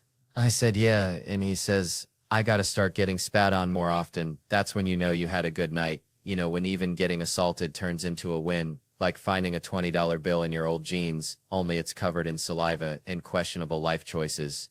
Let me tell you something, marriage, man. It's like finding that one crawfish in the boil that ain't spicy. Just pure sweet meat, you know? Because I used to be like a stray dog fighting for scraps of affection. Getting cheated on more times than a roulette wheel hits black changed my whole damn view of things. Used to watch America's Most Wanted as a kid thinking, how could someone kill another person? Then bam, infidelity hits. And I'm like, oh, I get it now. Not that I do it, but I understand the primal urge to protect what's yours. Kind of like how I feel about folks who've seen my junk or met my family. They know too much. Gotta go, vanish like a fart in the wind. That's just logic, folks. Pure survival instinct. Time, though, that's a whole nother beast, and I'm only 35. Practically a baby. But I've entered the gross phase, like a damp swamp cooler that leaks on your pants, always feeling slick like a dolphin. Especially the back of my britches. Sitting in restaurants, standing up, thinking I sat in something. Nope. Just swamp-ass courtesy of old Theo. Burping mid-sentence now, trying to muscle him down like a constipated bullfrog, loading up on bread and seltzer, feeling like the Goodyear blimp ready to take flight, then interrupting conversations about Italy with a kitchen run, asking if anyone needs a pause, hair sprouting on my shoulders like a damn Sasquatch, my wife rubbing him, singing Monkey, Monkey, Monkey Man under her breath. Something dredged up from the murky depths of her subconscious. Makes you wonder what your body is for anymore, just carting your head from room to room. Still waiting to get big and strong, but it ain't happening.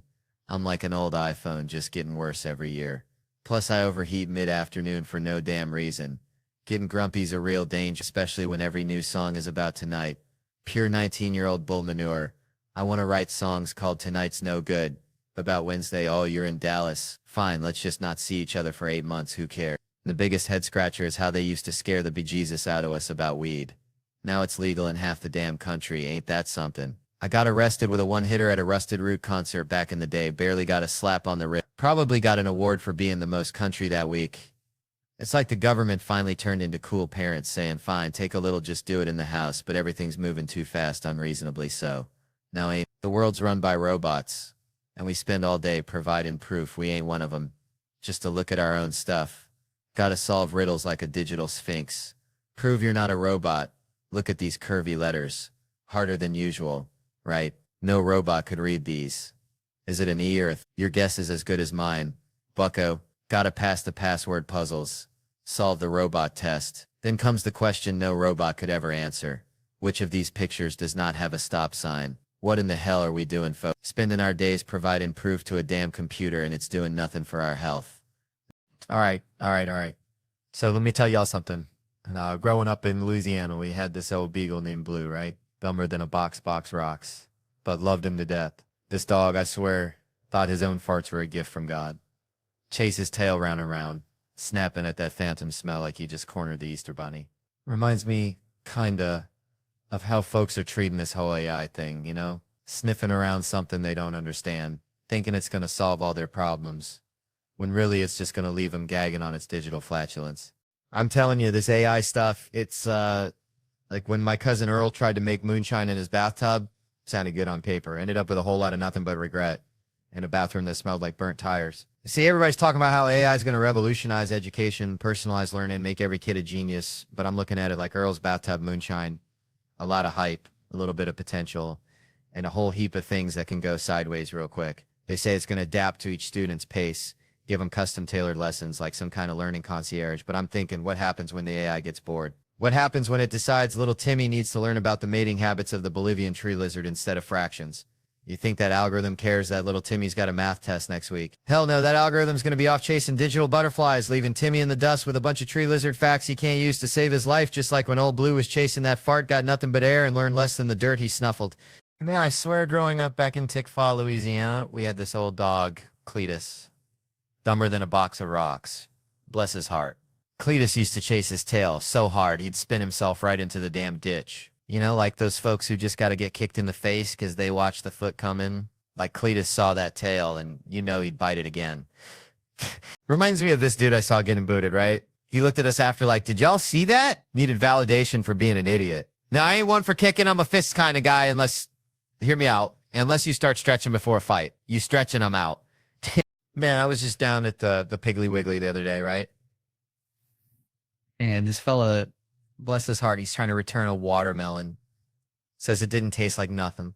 Like, what you expect? Sunshine, a symphony in your mouth. Anyways, it got me thinking, like, this whole putting yourself out there thing, you know?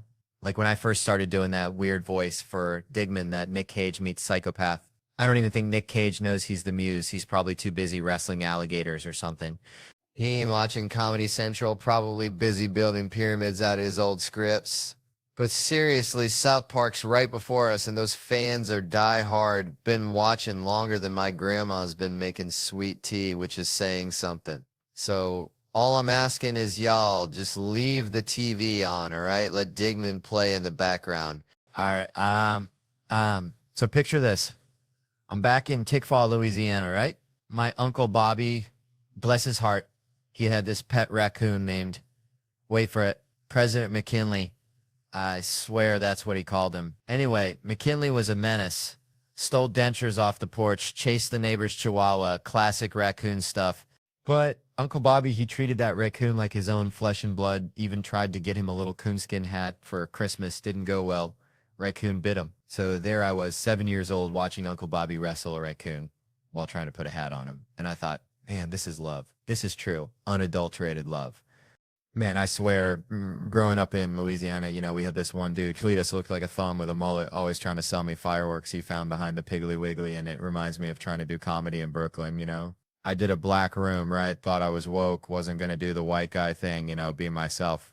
Lasted 3 minutes, man. 3 minutes before I was bombing worse than a flock of pigeons in a park fountain. Someone told me I had to go in there severely autistic or talk about Pokemon. Like, what the heck is that? Because apparently black people love Japanese cartoons like more than a possum loves roadkill. Didn't know that. Had zero clue. Thought they were busy building pyramids or something.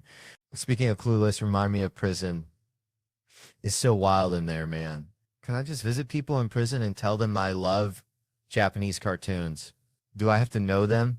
Because I feel like if you go in there and shout Tyrone, you're all right. Like 80% of the inmates will be happy to see you. Reminds me of back when we used to ding dong ditch the town church. Shoot, during COVID, felt like trying to smuggle moonshine past a pack of bloodhounds just to get to Chelsea, Canada. You know, Chelsea's where the snow bunnies live, not that dang town in Massachusetts. Although I hear they got good clam chowder, but I needed to carve some powder. See, Canada was tighter than a tick on a hound dog, folks. We're building walls higher than my Uncle Earl still. But then I saw Kevin on the gram prancing back and forth across that border like he owned the place. Thanksgiving dinner in Arkansas one day, maple syrup in Ontario the next. And this was during the 2-week quarantine, which, let me tell you, 2 weeks with my thoughts is like being trapped in a room with a rabid squirrel. So I called Kevin, bless his heart, and I said, Kev, I don't know if you're smuggling beavers or what, but I need your help. This lady needs her double blacks. And Kevin, he's got that smooth talk like a used car salesman in July. He says, Chelsea, sugar, no problem. I'll get you a gig on my movie. Behind the camera, in front. Heck, I'd play a moose if I had to. Just get me across that line. He promised paperwork, help, everything. Kept saying, I got you, Chelsea, I got you, I got you. And that's Kevin in a nutshell, ain't it? You ask Kevin for a favor, you get 3 I got yous faster than a hummingbird flaps its wings. And then you hear from him less than you hear from a dial-up modem these days. It's like waiting for rain in a drought, so we're honoring Kevin tonight, folks. A man who'd deny a privileged lady a ski trip during a global freakout makes you think maybe he's secretly saving the world one denied powder day at a time. Or maybe he just forgot like he forgot to return my lawnmower 5 years ago. Either way, bless his heart. Man, growing up in Louisiana, we had this neighbor, Mr. Thibodeau, smelled perpetually like boiled crawfish and regret. Always wore a wife beater 3 sizes too small, you know, the kind that showed off his pecs, if you could call them that. More like deflated whoopee cushions. And he was obsessed with this one thing, figuring out which character he was in the Dukes of Hazzard. Like, was he Bo Luke, maybe even Roscoe P. Coltrane chasing those boys down, right? And they got me thinking, see, now folks are at home binge watching these Real Housewives shows. Like my buddy Mulaney here.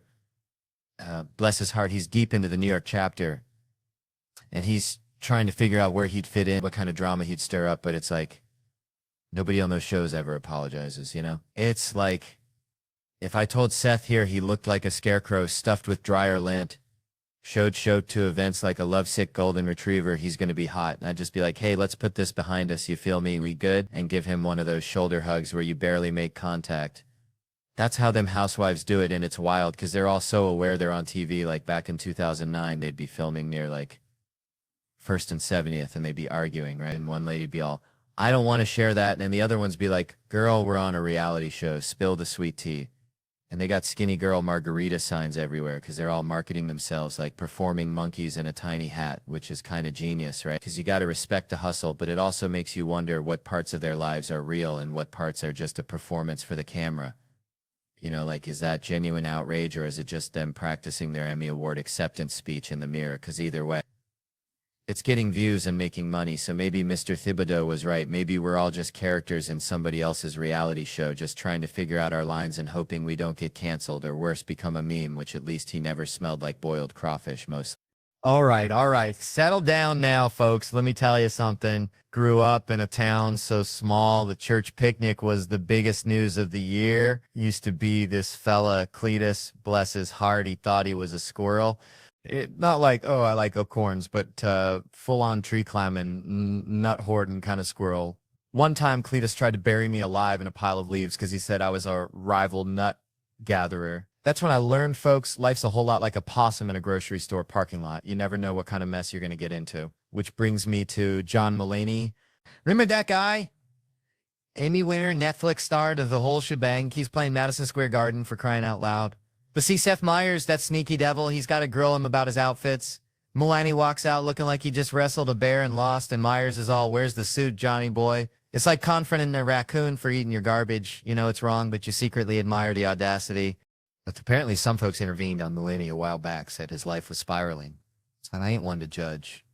Everyone's got their own brand of crazy, but it just seems a tad extreme to critique a man's fashion sense while he's, dealing with stuff. Myers wants him in a suit, says he looks like he raided the Gap after a bad date. It's like saying a dog wearing pants is civilized, but it's still going to sniff your crotch, ain't it? Mulaney's like, fine, I'll put on the suit, but you ain't taking me to no fancy tailor. He figures Myers should have had a car waiting, ready to whisk him away for a 2-month fitting. Imagine that, Mulaney, trapped in a tailor shop, surrounded by pins and fabrics like a hummingbird in a butterfly net. Then Myers starts miking the jacket real serious, like reminiscing about that talk show he co-hosted where apparently they were Saris in bad dress, and that's, man. Picking on a man's wardrobe is like kicking a pregnant mule, just ain't right. Mulaney, looking like a hostage in a department store mannequin's outfit, says he feels happier. Myers throws in a tie because, television demands conformity. It's like putting a hat on a chicken. It doesn't make it any smarter, just funnier to look at. Then they get to fatherhood. Mulaney's got a 7-month-old Malcolm, apparently a connoisseur of self-inflicted selfie videos. He also claims the kid got him gifts for Father's Day, and that Malcolm insisted he wears a damn suit to 30 Rock. Kids these days are getting bossy.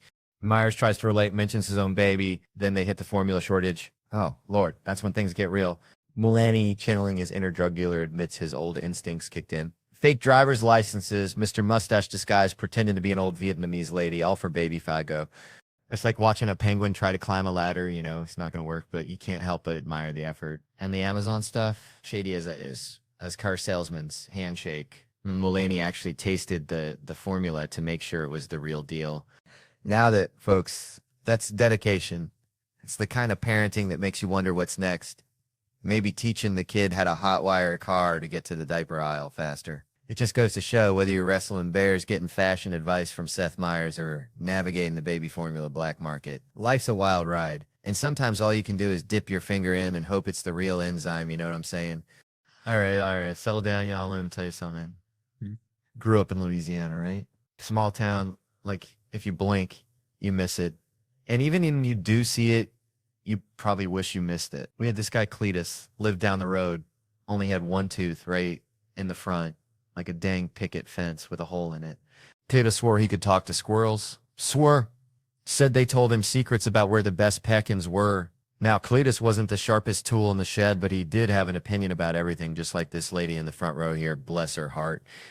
It reminds me of this whole teacher thing. I was never one to rag on teachers. No, I actually kind of liked them, probably because back then teacher porn was my go-to. Wrecked my after school. Every time my teacher, Miss Crabtree, even looked at me talking about you're in a lot of trouble. I'm thinking she trying to seduce me, not tell my mama I drew on the desk again. And now people ask me, Theo, you watch teacher porn? Well, yeah, but it's got to be the right kind of teacher. Nobody want to see some meathead from Staten Island. No offense to anyone from Staten Island, but you know what I'm talking about. But hey, let me ask you something. You ever look at a student, maybe a year out of high school, and think, Maybe. Nah, just me. All right, all right. I'm just saying, there's something about that forbidden fruit, that danger, you know? Like dating a PE teacher, they always walking around in sweatpants, giving you that look, thinking what could be. What am I supposed to say? I supposed to say like Staten Island, that's like stepping back into the 1950s. They probably haven't even heard of the Me Too movement yet. But what's the point there? The protection of people like that is almost non-existent. You go there and get eaten alive, say that those girls will wake up and not even realize how bad they played it off.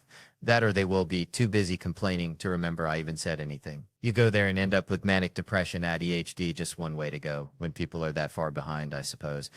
I tell you what, a few weeks back, my email got ransacked at like a trailer park after a tornado, but it had this weird silver lining, you know. It was one of them deals where they crack into your digital mailbox and start slinging spam links to everybody you ever even side-eyed in your address book. So basically, I became a digital typhoid Mary, spreading a rash of weirdness to all my contacts, which honestly was kind of like killing two birds with one stone because I'm terrible at keeping up with folks. I'm like a hermit crab with a smartphone.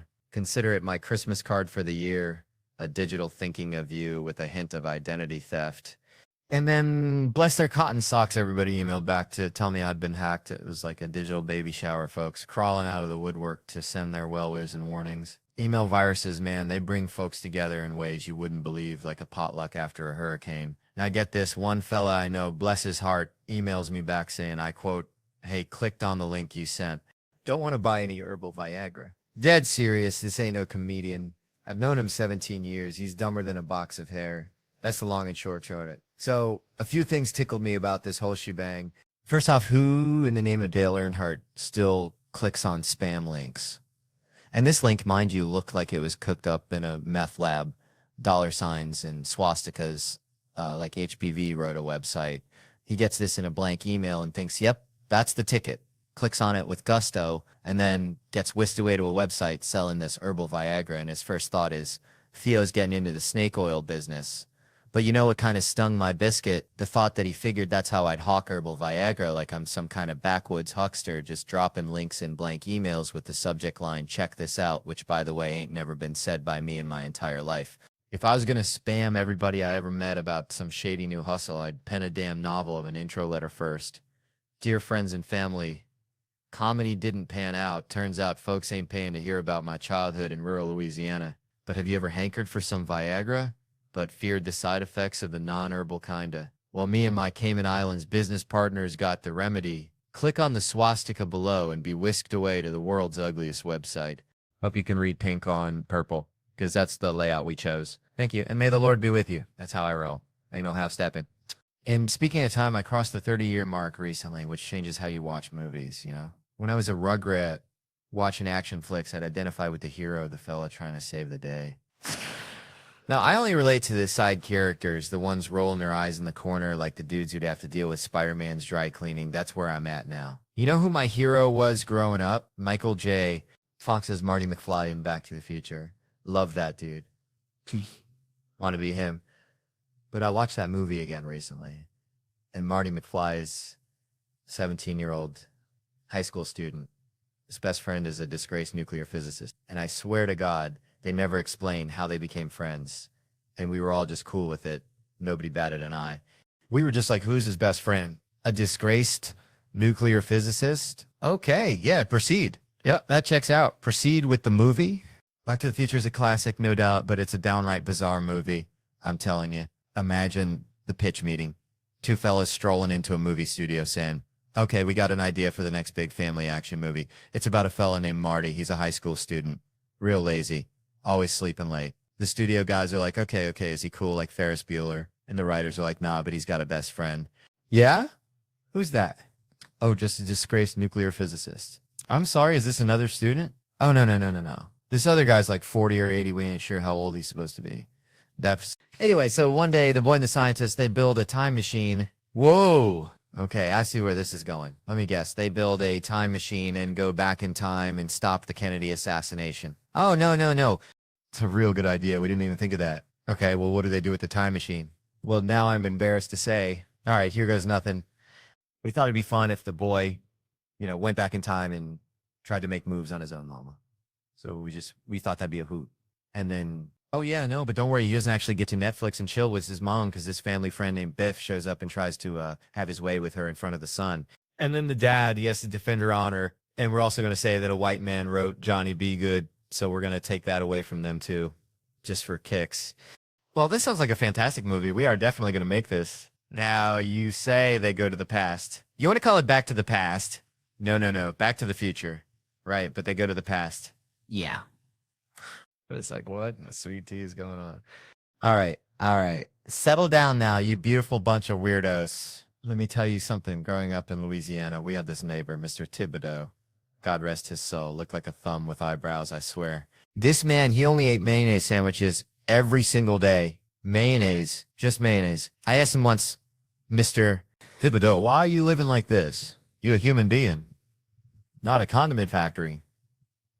He just smiled, this little thumb man, and said, Theo, boy, you got to simplify. Life's complicated enough. Don't be adding no jelly to the equation. And that stuck with me like kudzu on a rusted out Ford pickup, you know? Simplify. Which brings you to, well, everything really. See, people are out here complexifying everything. Take data privacy, for instance. Seems simple, right? Keep your stuff safe. Don't let the lizard people in Silicon Valley sell your grocery list to the Russians. But no, it's all algorithms and encryption and GDPR. Sounds like a disease you get from kissing a swamp creature. It's like they took Mr. Thibodeau's mayonnaise sandwich and turned it into a 7-course meal with foam and microgreens. Nobody even knows what they're eating anymore. So we got these companies, it's collecting all this information. Every time you like a cat video, every time you Google how to remove a tick, they're tracking it, building a profile. It's like they're trying to build a perfect replica of your brain, but with more ads for foot fungus cream. And they say, oh, it's for a better user experience. Sure it is, just like when your grandma says she's pinching your cheeks because she loves you, but, you know, she's just checking to see if you got enough meat on your bones. And then there's the government. They want to get in on the action, too, keeping us safe from terrorists, ninjas, the Amish mafia. Who knows? But the point is, everybody wants your data, and nobody's asking if you even want to share it. That's like showing up at a potluck with only a Tupperware full of your dirty laundry. Nobody asked for that, Brenda. So what do? Do we just throw our hands up and say, fine, take my soul? Amazon. So I'm already wearing your underwear anyway. No, that ain't the Cajun way. We got to be like that gator in the bayou, looking all slow and sleepy, but ready to snap your hand off if you get too close. We got to demand transparency, know what they're collecting, how they're using it, and have the right to say, hold up, partner, that's my brain you're messing with.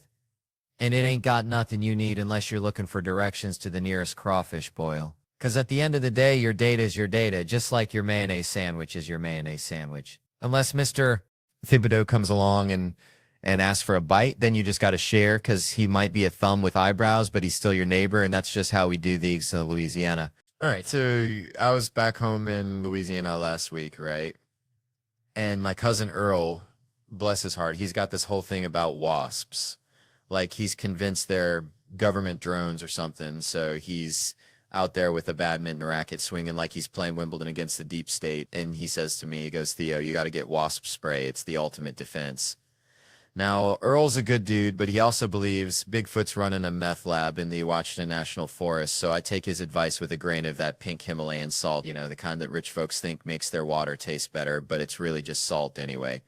This whole wasp spray thing, it reminds me of that time I saw a dude try to rob a convenience store with a rubber chicken, thought he was being all sneaky, but the cashier just started laughing. Point is, some things just ain't gonna work, like Earl's wasp killing strategy or trying to pay your taxes with monopoly money. See, that's how this whole sex offender situation is. People think, oh, I'll just blast them with wasp spray, that'll teach him. But hold on there, Skippy, that stuff's for wasps, and even then, Earl ain't had much luck. Plus, you're gonna end up in court with some lawyer, charges by the nanosecond, arguing about whether you were defending yourself or just trying to reenact a scene from Honey, I Shrunk the Kid. Pepper spray. That's the real deal. It's like the difference between a rusty butter knife and a ninja sword. One's going to get the job done. The other's going to leave you looking like a fool and about taking care of business yourself. That's like trying to fix your own car engine after watching one YouTube video. You might think you know what you're doing, but you're probably just going to make things worse. Wear gloves, a mask. That's smart, like wearing a condom to a disco. You're prepared for anything. And this whole shake weight thing, I mean, come on, that's like bringing a spork to a steakhouse. It ain't going to cut it. Semen's a biohazard. Yeah, that'll get someone's attention, like telling a vegetarian he's about to eat a plate of bacon-wrapped scallops, but honestly, do your thing in your own space, just not in front of the ladies and children. It's like playing the banjo naked on a trampoline, fun for you maybe, but not a sight for anyone else to see, but don't be ridiculous or anything. Oh man. All right, all right. So listen, I was thinking about my Uncle Dale. Bless his heart, used to train squirrels to water ski. I ain't kidding. Literally skis, garden hose rigged up to a kiddie pool. Pure Louisiana genius right there. But that ain't the story. Nope, it's like, remember them old gas station attendants, the ones who checked your oil and kicked the tires? That's how I feel sometimes trying to piece together this whole abortion doctor situation. Like, how do you end up there, you know? Is there some kind of career day where they hand out pamphlets saying, want to work with tiny humans, but like not really? I mean, what's the graduation speech like? Go forth and prosper, but maybe not. Listen, I ain't judging, just asking questions like a possum looking at a shiny hubcap. Pure curiosity, I dig. But seriously, let me give a shout out to this Helium Club in St. Louis. Feels like home here, better than my grandma's chitlins. And you gotta support real comedy, not just that TikTok garbage, because I got some buddies coming through. Brian Cowan, Tony Hinchcliffe, these boys are sharper than a badger's claw. But listen, my boy Tom Segura, he's been having a rough time, arthritis of the jaw. Can you believe that? From eating too much, too fast, like a damn garbage disposal choking on a Thanksgiving turkey. Doctors wired his jaw shut. Poor fellow looking like a mumbling woodpecker, can't even tell jokes, gotta slurp his gumbo through a straw in those keto protein bars. Lord have mercy, that's some high-grade suffering right there. He'll be here in July, just got his wires cut fresh as a newborn calf, so y'all show him some love, 'cause that boy is funnier than a screen door on a submarine. So raise your glass to Tom Segura. May his jaw heal quick and his jokes land harder than a wet sack of flour. Man, I swear growing up in Tickfaw, Louisiana was like living inside a fortune cookie written by a squirrel on meth. Remember old man Bergeron, who swore he could predict the weather by smelling his elbow? Yeah, well, he also tried to teach me how to hypnotize chickens. Said it was the key to getting rich. Turns out all it got me was a peck in the eyeball and a healthy respect for poultry's ability to resist mind control. Which brings me to this mortgage lender I met at the VFW last night. Looked like he just stepped off the set of Downton Abbey after a particularly rough shrimp boil. Kept saying I as well after every sentence, like he was narrating his own impending doom. And let me tell you, the man needed a drink like a catfish needs a crawdad. Kept slurring about another collapse of our time and how plaid shirts were the only thing holding society together. Made me think, you know, maybe Bergeron was onto something with those chicken. Maybe they knew the whole damn system was about to go belly up and they were just refusing to cooperate. Maybe that's why the economy's always on the verge of imploding, because we got a bunch of folks making decisions who'd rather be slapping the table and talking about I as well, instead, you know, figuring out how not to bankrupt the whole damn country. So yeah, maybe the next time you're looking for financial advice, skip the banker and go find a chicken. At least you'll get an egg out of the deal. Man, Spokane, it's something. Ain't it? Reminds me of my cousin Earl back in Tickfaw, Louisiana. Earl was so slow, bless his heart, he thought a quarterback was just a fancy word for a homeless fella sleeping in a football stadium. But Earl, he had heart just like this crowd here tonight. Y'all are sticking with me, even though I feel like I'm wrangling a herd of feral cats up here. I swear I went for a run earlier trying to clear my head. Ended up near the bus station, which, let me tell you, is like a meth convention with pigeons. Got my cardio in dodging folks higher than giraffe butts. And this table here, they're giving me the stink eye like I just served them a plate of roadkill possum. I saw them shaking their heads like 9 times. I got a sixth sense for that kind of thing. Maybe they didn't Google, which is my favorite. People show up thinking I'm going to be all Mr. Rogers in a sweater, then bam, dead baby jokes galore. And they're all like, well, this ain't for us. Like they wandered into a cockfight by accident. Who does that? I ain't never gone to a movie blind. Like, whatever's planned. It'll be a spiritual experience. That's wild. And you brought your friends. Like, hey, y'all want to see this comedian I found under a rock? Now your friends are reconsidering the entire French, feeling like they've been dragged to a hog killing after prom night. I'm killing for maybe half this crowd, which statistically makes this the worst audience of the entire weekend. But hey, it's a holiday show. I'm getting paid that sweet, sweet holiday dough, so I can't complain too much. Spokane, bless your hearts. Y'all buy tickets, but then just stare at me like I'm explaining quantum physics to a chicken. You laugh at the pedophile joke, then you get all judgmental. It's a good joke, people. What do you want? For real? What were you expecting? You ain't the best audience member neither, pal, and this ain't even a good crowd, so you're officially the worst of the worst. Congrats. Your husband there, he probably hates that joke too, but I like him better than you, truth be told. I had more fun dodging needles and crazies at the bus station. At least that was a challenge, but honestly, at this point, watching me completely lose my mind on stage is better than the material. How often do you get to see a fella with a Netflix special completely unravel like a cheap sweater at a biker rally? That's something, ain't it? I'm genuinely shocked y'all are still here. I'm actually impressed. Makes me kind of proud. Kind of like watching a three-legged dog try to win the Kentucky Derby. You ain't gonna win, but damn, you got heart. And sometimes that's all that matters, except maybe a bottle of whiskey and a good cry later tonight. Think I'll go see if Earl's free. All right. Check this out. Grew up in the sticks, right? Had this buddy, Cletus, bless his heart, thought mayonnaise was a musical instrument. Swear to God. Anyway, saw this lady the other day bragging about having 4 Rugrats, saying she ain't changed a bit. And I'm thinking, honey, you're a walking red flag, a full-blown circus of instability. That's what you are. It ain't got to be nothing drastic like trading your minivan for a monster truck, but a fella's got to take stock, you know? Me, I'm proud of what I kicked to the curb, arguing. Used to bicker with everyone from my grandma to the darn squirrels in the backyard, but now, nah.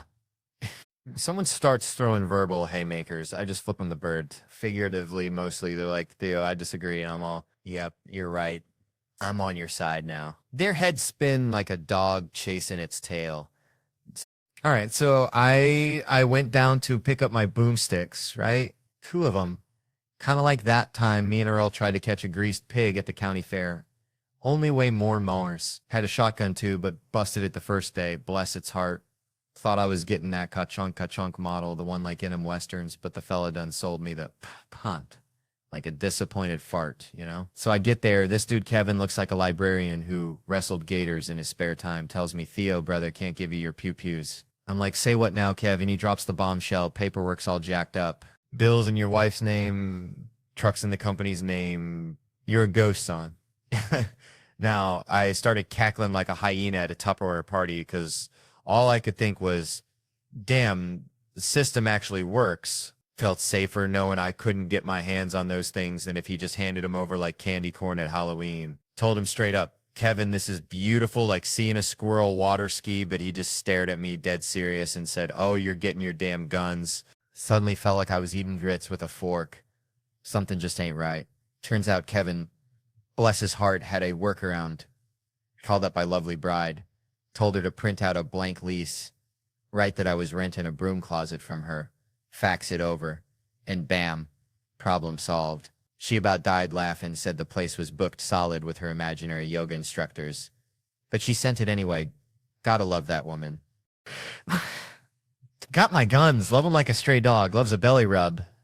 See a gun in the movie. I'm calling Kevin faster than you can say sweet tea. Like when I off-Y, Agent Smith rocking that Desert Eagle. I had to have it. Kevin said California ain't playing that 50 caliber game, but he'd hook me up with a 40 and a workaround, bless his soul, and then try to upsell me on an AR-15.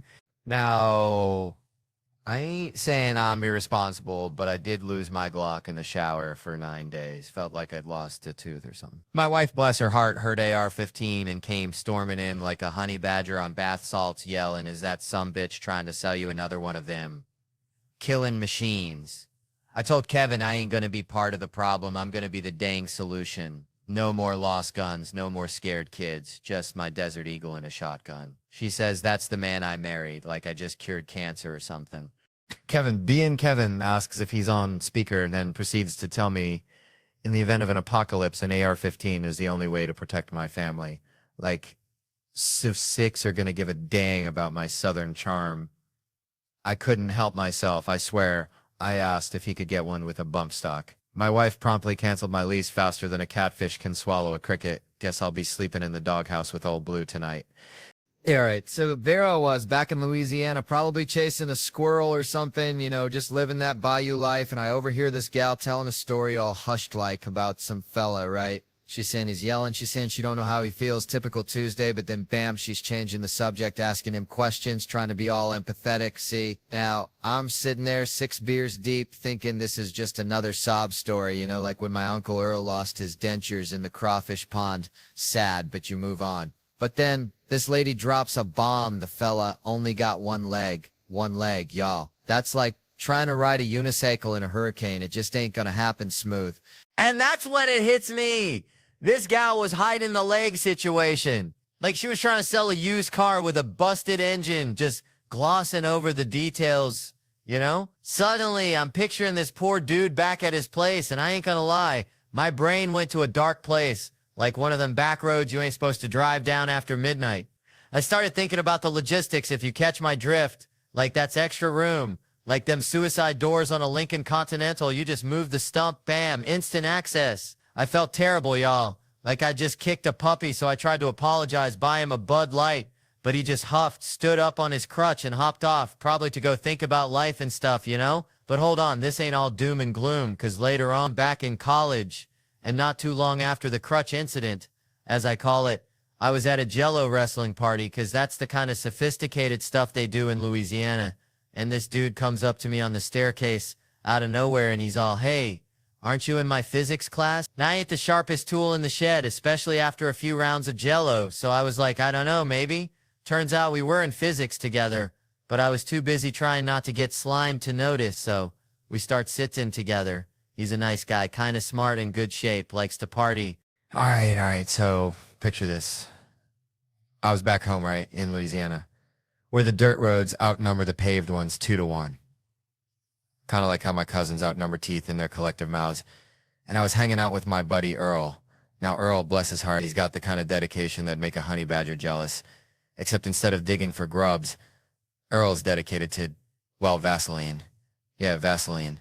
But not just for chapped lips during crawfish season, no sir. Earl used to store Vaseline in his navel. I'm talking a dedicated dollop of petroleum jelly tucked away in his belly button like it was Fort Knox. He said it kept his big lips, his actual physical lips, from looking like a bottomless pit.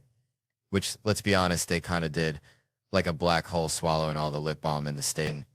And that reminds me of what Kevin Hart said about Shaq shaped like a beanbag, like a whole dang satin beanbag. But see, Earl's got this theory, this greasy little theory, that Vaseline is the key to everything, the secret ingredient, the WD-40 of life. And that's when it hit me, you know, like a mosquito on a humid summer night. These basketball players are out here chasing career highs, talking about keys to success, blocks, assists, points, all that jazz. And Joel says the key is Earl's Vaseline navel. And you're just standing there with a blob of Vaseline, and this makes me thinking about what Kevin Hart said, how Wade lifts and buries, about Klay Thompson feeling pretty. I swear the way these athletes carry on, it's like a bunch of squirrels fighting over a single acorn. It's kind of like that time I tried to teach my grandma how to use the internet. She ended up ordering a life-size cardboard cutout of Burt Reynolds and started calling him her digital boyfriend. But you know, underneath all the sweat and Vaseline and post-game interviews about team, there's a real desire for something more, something real, something like what Ernest said won't go through. He'll flunk the physical, something beyond the game.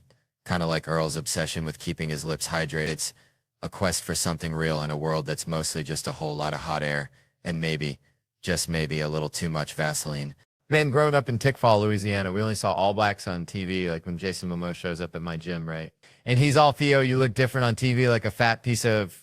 Well, you know, but then we hung out for 12 hours. Most genuine dude ever. Way more authentic than my own podcast partner, Brett. Like, I swear, Jason and I, we're practically blood brothers now, you know? Anyway, never thought I'd do stand-up in South America. Figured I'd be wrestling gators till I croaked. But Buenos Aires, Argentina blew my mind. Ate like a king the steak. Oh, Lord have mercy. Then Chile was amazing. Lima, Peru, saw some family, good folks. In Mexico City, spicy tacos and sweet people. Flew home, catnap, then bam. 40-day European tour. That's like being shot out of a cannon made of schnitzel. Madrid, Barcelona, Copenhagen, Paris, London, Birmingham, Glasgow. Felt like I was on a dang space shuttle made of baguettes and bangers, and ended up in Iceland. Ice fire comedy, like a Viking funeral for my voice box, you know? And Tom, working for Tom is like finding a 4-leaf clover in a field of cow pies. I tell you, the man gets it. Treat your people right, they'll work their tails off. He's got a nose for good folks, surrounds himself with them, trusts them, creates this whole environment where nobody wants to let him down, you know, like a mama bird nudging her chicks. Meeting Tom 14 years ago, changed my life more than grits, changed my arteries. He's unconditionally supportive.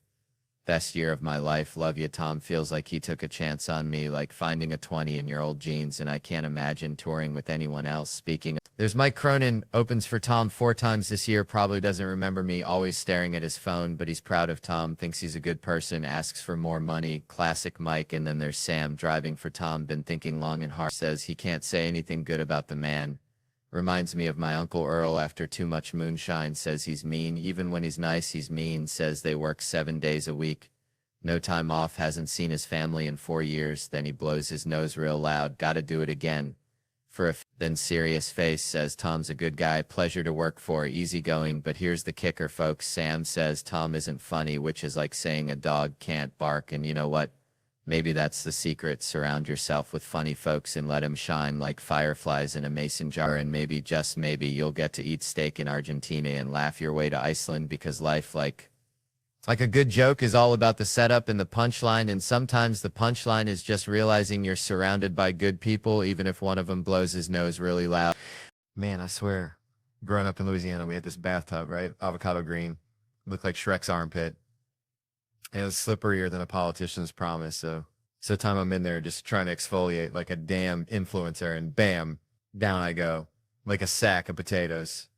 But here's the kicker. My cousin, bless her heart, she's in there too, thinking she's auditioning for a shampoo commercial, all slow motion hair flips and whatnot. And I accidentally clothesline her with my flailing limbs. It was like a scene from a slapstick comedy, except nobody was laughing. Especially her, because, see, it's like this with women. They got this whole expectation thing going on, right? You're supposed to be this graceful, protective force field against the slippery demons of the porcelain abyss. But the truth is, I'm just a clumsy swamp creature, navigating a world designed for ballerinas. And that's kind of how I see this whole body image thing, too. Like, women are constantly getting judged, weighed, measured, told to shrink here, puff up there. It's like they're living in a goddamn funhouse mirror. And meanwhile, dudes are out here walking around looking like sentient beer kegs, rocking the dad bod like it's the latest fashion trend. And nobody bats an eye. It's a wild double standard. I tell you, it's like comparing a meticulously crafted souffle to a microwaved burrito. Both can be delicious, but one's definitely getting more side-eye at the dinner party, you know? So next time you see a woman falling in the shower, cut her some slack. She's probably just trying to wash her feet, and even if she ain't, it's probably better than the alternative, which is trying to date in the modern world. That's even more slippery, guaranteed someone will end up falling. Then growing up in Louisiana, you see some things. Like, remember old Clem used to wrestle gators down by the bayou, claimed he could whisper sweet nothings to him, but I swear I saw him bribe him with day-old donuts. Anyways, it reminds me of this time. See, I'm feeling myself, right? Thought I was all that in a bag of Zapp's potato chips. So this dude, he puts his hands on my face like he knows me, and I'm like, hold on, partner, we ain't that close, you hear? But then I see at the stance the crazy eyes like a possum cornered in a Walmart parking lot. I'm thinking, Kev, you're about to get socked. Better throw that haymaker. So bam, right in the kisser. Never punched a man in the face before. Felt like winning the lottery and losing your teeth all at once. So I'm hyped, celebrating like I just won a crawfish eating contest. All, yeah, bitch, you don't want none of this. Feeling like a real OG, you know, but then reality hits you like a catfish to the face. Jail time, one bed, one blanket. Suddenly you're offering bedtime stories, but then he tackles me mid-speech like a linebacker going after a toddler. I'm thinking, bro, I'm tiny. I got a low center of gravity like a bowling pin. I ain't going down easy, so I start uppercutting him, giving him the old Louisiana shuffle. He's losing, starts yelling for Thomas, his security guard, and Wayne, my security. This big old fella got Thomas pinned against the wall. Looked like he was trying to teach him the electric slide. I couldn't tell if Wayne was helping me or just enjoying a good squeeze. Didn't ask, didn't want to know. So then it hits me, Dallas, Texas. Getting arrested here is like ending up in a Nickelback concert. Ain't getting out till Tuesday. Gotta get out of here. Nate, my driver, bless his heart, he was OG. Alright, gets the car, puts it on the curb, blocking everything. Never seen him so hyped, like he's directing a bank robbery, telling people to stuff my head down so the cops don't see. That's when I realized Nate probably used to be a hitman or something. Then he snaps at at me saying, Kevin, you got a career, movies, TV, you're throwing it all away for a street fight. Like I just bought a fidget spinner at a pawn shop. Then he's back to yelling about cops. We gotta go, but it's too late. We get locked up right there, Cleveland. I love y'all. Good night. And that's how I ended up sharing a cell with a dude who thought he was a heater on you. All right, so let me tell y'all something. Right back in Louisiana, we had this one rooster, okay? Real mean fella. Name him Dr. Phil, because he'd peck at you and then act like he was giving you advice. He didn't ask for, you know? Anyway, it reminds me, I went to the doctor the other day just for a checkup, figuring I'd get the usual, you're fine, except maybe lay off the boudin. But this ain't no regular doctor. This dude's like if Dr. Phil, the rooster, went to medical school and failed out, but they still gave him a lab coat. And I'm talking, walked in, didn't say howdy, didn't say bless your heart, just pointed at my head and says, you want something for that hair? Like I'm growing a chia pet on my scalp that nobody told me was dying. Then slams my chart open, makes this whoosh sound like he just opened the gates of hell and goes, wow, like I just confessed to eating a whole family-sized bag of Doritos in one sit-in, which, all right, maybe I did, but that's between me and the good Lord. Then he's all 200, not exactly weight loss, like I'm trying out for the goddamn Olympics of skinny. I mean, I'm a huggable fella, all right? So then he starts on my blood work, says my muscle enzymes are through the roof. And I'm thinking, hell yeah, I'm strong as a gator wrestling a pickup truck, but he tells me that's bad. Only explanations are Olympic athlete or a cocaine addict. Now, I ain't never touched the devil's dandruff, but this fella looks at me like I'm Tony Montana in overalls. And when the nurse chimes in suggesting marathons, he just looks at me up and down like I'm a busted lawnmower, no sympathy. I swear I felt like a prize pig at the state fair, just waiting to get judged. Then out of nowhere, he asks if I'm married, and when I say yes, he's all to a guy. Like I gotta explain my love life to this dude poking and prodding at me, writes gay. On my chart, I mean, what in the sweet tea hell is going on?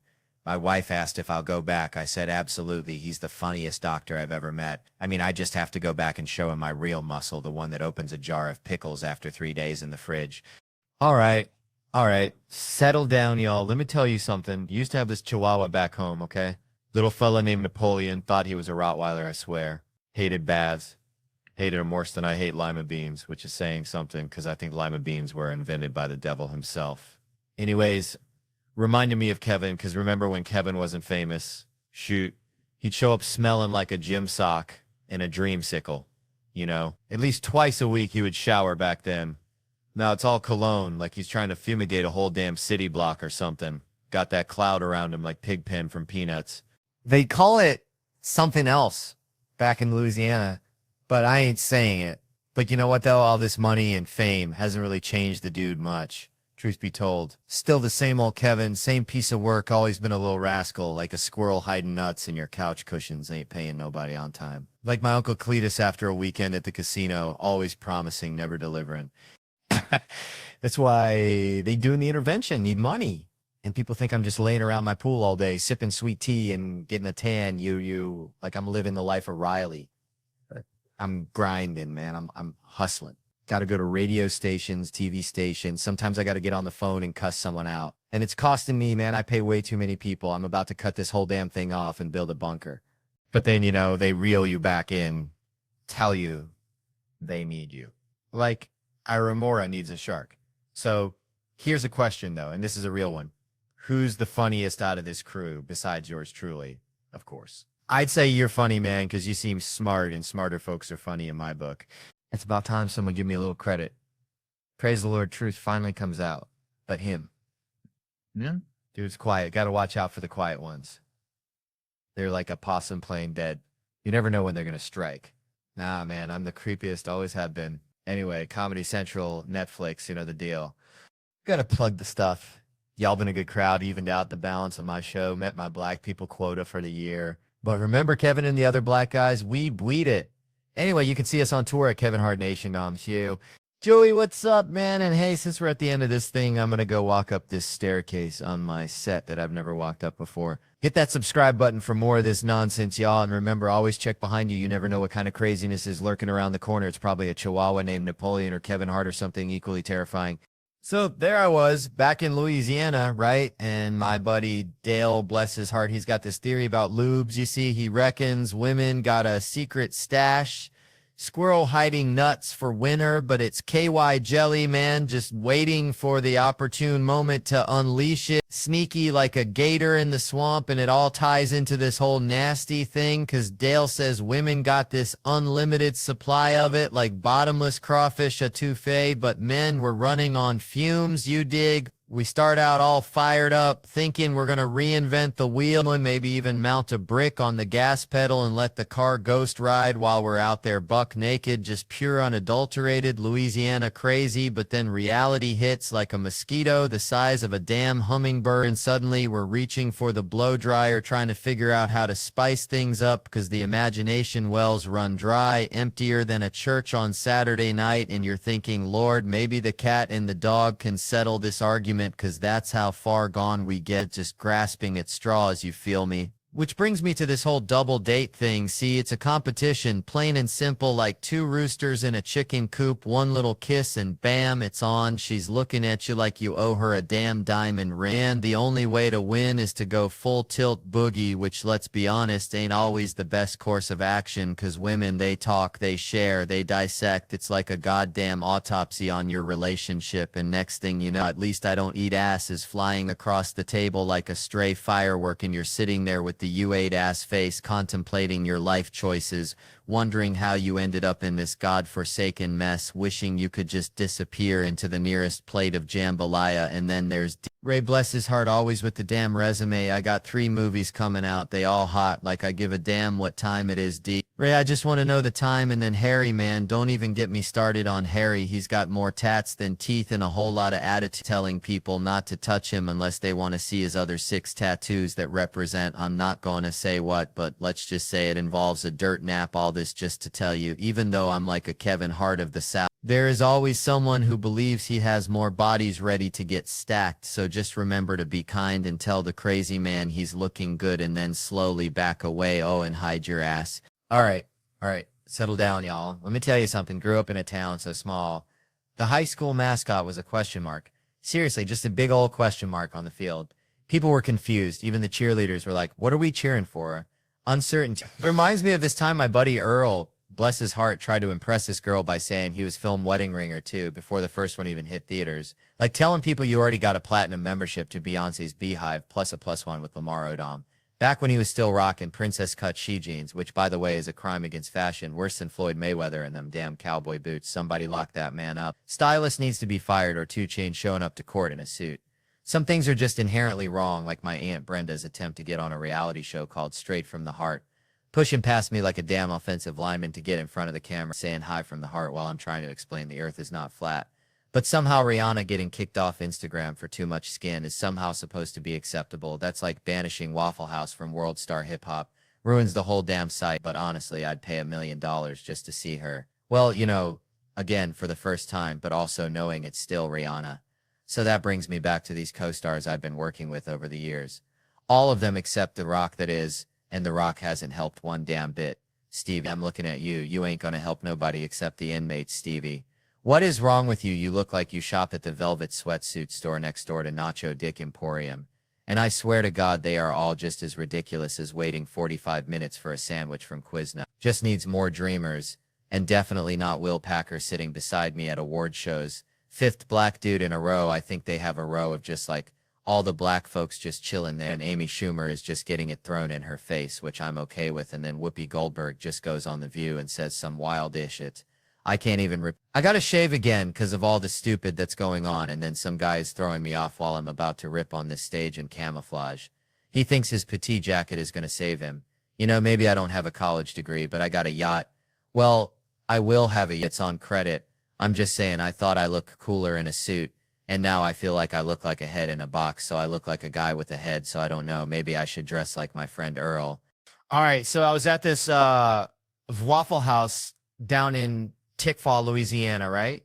Place smells like regret and burnt coffee, you know, the vibe. And this lady, bless her heart, she orders the most expensive thing on the menu. It's like a lobster omelet with a side of gold flakes or something. I don't know, something ridiculous. And I'm thinking, man, this is Waffle House, not the goddamn Ritz. It's like bringing a Ferrari to a monster truck rally. Reminds me of this one time my cousin Earl tried to impress this girl by taking her to the fanciest burger joint in Ponchatoula, spent his whole paycheck, and she ended up leaving with the dude driving a tractor. Turns out she was into that farm to table lifestyle, literally. And, you know, these waiters, they got to give you that little head nod that, are you sure you can afford this look, like they're protecting your bank account from yourself. Which got me thinking about women complaining about relationships. Always picking the wrong dudes. It's like ordering a steak and lobster when you know you're on a damn McDonald's budget, you know? If you keep attracting ain't shit dudes, maybe, just maybe, there's something about your pussy that's broadcasting easy signal, like a moth to a busted-ass porch light. It's time to take some responsibility, ladies, because no one want to hear complaints about this. It just feels like Michael Jackson being poor. You know, imagine MJ growing up in the projects, him and Tito riding around in a Cadillac looking for bad girls, Michael's on crack, and now suddenly get that the police, they didn't protect the black people, which it feels like an old Timex commercial for them. But it is all right if the brother gets paid, like Ike Turner did as the king of the Wolverbeater before O.J. Simpson taking that crown. But when O.J. was innocent in the eyes of Johnny Cochran, those white people who couldn't sleep because of the verdict, it's like black people getting insomnia since the slavery. Now you hear something like that, you just want to yell out, fuck the police, while driving 300 miles an hour in a Volkswagen because Lorena Bobbitt cutting off her husband's member, driving down the freeway and throwing it out the windows, Justice 2, and with the LA Police Department searching for OJ. Simpson, you're thinking it is the justice system that is not working. It's all connected, man, like dominoes falling after a crawfish boil. I was at this Cracker Barrel down in Tickfall, Louisiana, right? Getting me some chicken and dumplings, you know, the real kind that'll clog your arteries faster than a 99 Ford pickup truck with a busted oil pan. And this dude, he's straight up sawing logs in the middle of the show. Just flat out knocked, drool and all. I'm thinking, man, I can't even sleep at home. Got this $300 pillow that feels like a brick. And this fella's out cold in a public theater. Like he's in his own personal sensory deprivation tank sponsored by NyQuil. Reminds me of my uncle Earl. Used to fall asleep during Thanksgiving dinner face first in the cranberry sauce. Anyway, nobody touching him. No, sir, not on my watch. Louis C.K. probably wish he could be here to shine to see how he can get away with something on the borderline, but not fully illegal. But the dude, Miguel's his name, 25 years old, working construction.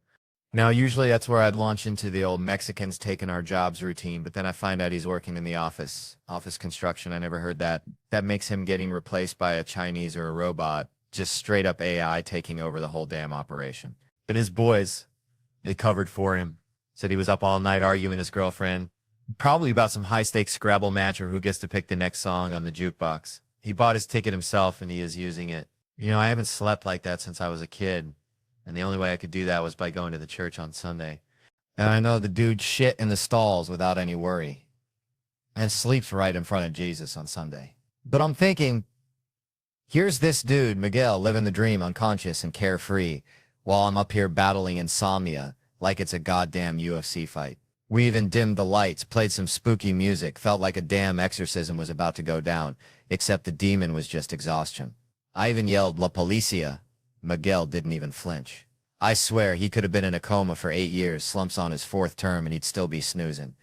He wakes up, and I thought he was dead, and he didn't remember anything. I asked, what was your favorite part? And he said, it's over, and now it's Saturday. Turns out the dude does both residential and commercial construction, the whole damn shebang.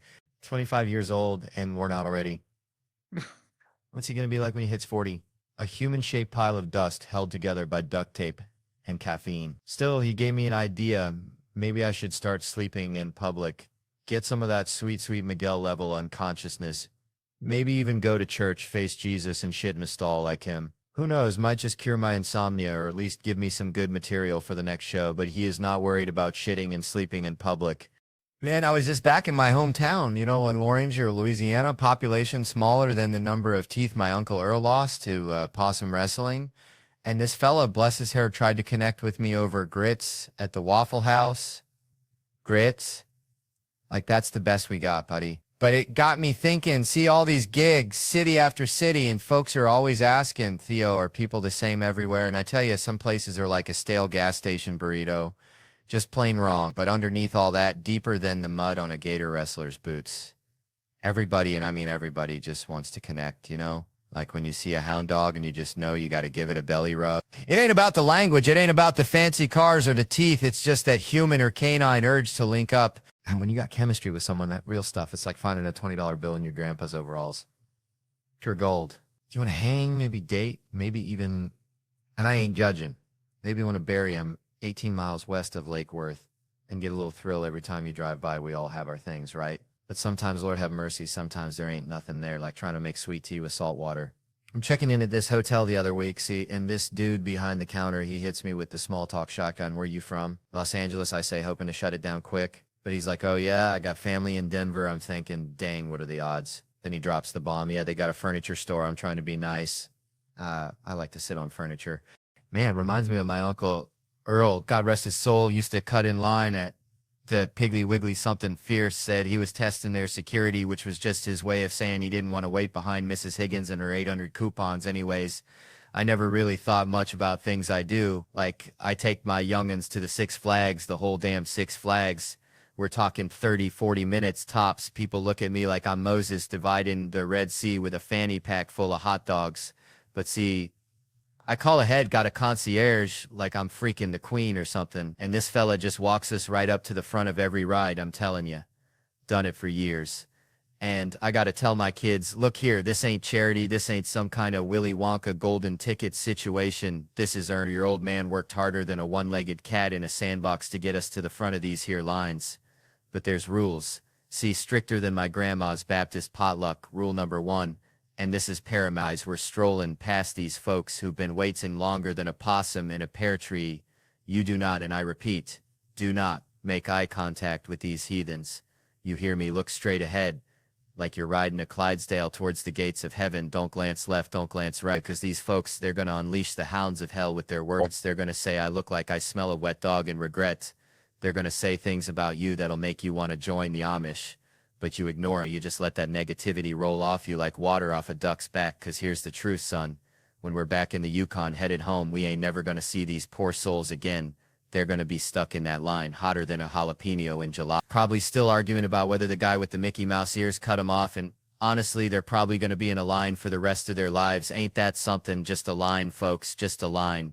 All right. Hold on now. Let me tell y'all something. So, I was back home in Louisiana, right? Place flatter than a pancake after Mama Sue sits on it, which, bless her heart, ain't nobody wanted to see. And my buddy Earl, bless his heart too, kind of simple fella. Earl's got this bucket list, right? Now, most folks, they got traveling the world, skydiving, maybe learning to play the dang harp on their list. Earl wants to learn how to belly dance. Belly dance. I swear I almost spit out my sweet tea.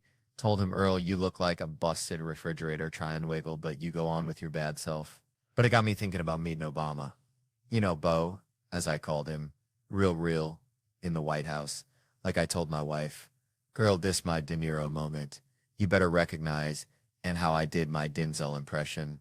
Chomp chomp. Training day. Nobody clapped. I swear it was racist. Anyways, it was just such a small thing, belly dancing dreams and presidential handshakes. All mixed up like grits and gravy. But the other day, it really pissed me off when I saw Cube talking about how I walk. You know, he just stays angry because his top lip never moves. Reminds me of my Uncle Ray. That dude looks like he hasn't had a decent haircut in 5 years. But you know what made me think this is the same Nicole Kidman where she couldn't even clap? She just had boomerangs for hands right there. The point is, folks are so dang worried about these big, grand bucket list items, the things they think are important, that they forget about the little things, like just getting out there, running along the beach like I like to do, but then somebody threw shit at me, literally. But no matter what, folks are so worried about feet, you just got to realize you can't take steps in life without them. And that reminds me, I got some gala ladies coming over to get their feet blessed. It's all connected, see? Belly dancing, the president, bad haircuts, feet. It's all just a bunch of crazy life stuff, and that's just how I feel, like a possum playing dead on a hot asphalt road, hoping nobody mistakes you for a speed bump. Man, I swear to y'all, my niece, bless her heart, she's got a mind like a bag of hammers, you know? Like, if you hang around her too long, you start thinking with your elbows, real talk. So we went on this family trip this summer, right? First morning, we're all chowing down on breakfast, and Isla, this little firecracker, she strolls in 5 minutes late, plops down, stares me dead in the eye, and says, hey, big boy, what'd you dream about last night, huh? Now everybody at the table is looking at each other like we're witnessing a Bigfoot signing autographs because she thinks we're all living in the same nightly sitcom, like some kind of synchronized sleeping deal, you know? She's 12 years old, and for 12 years she thought we were getting the same dream program every night like it's freaking must-see TV, sponsored by Ambien.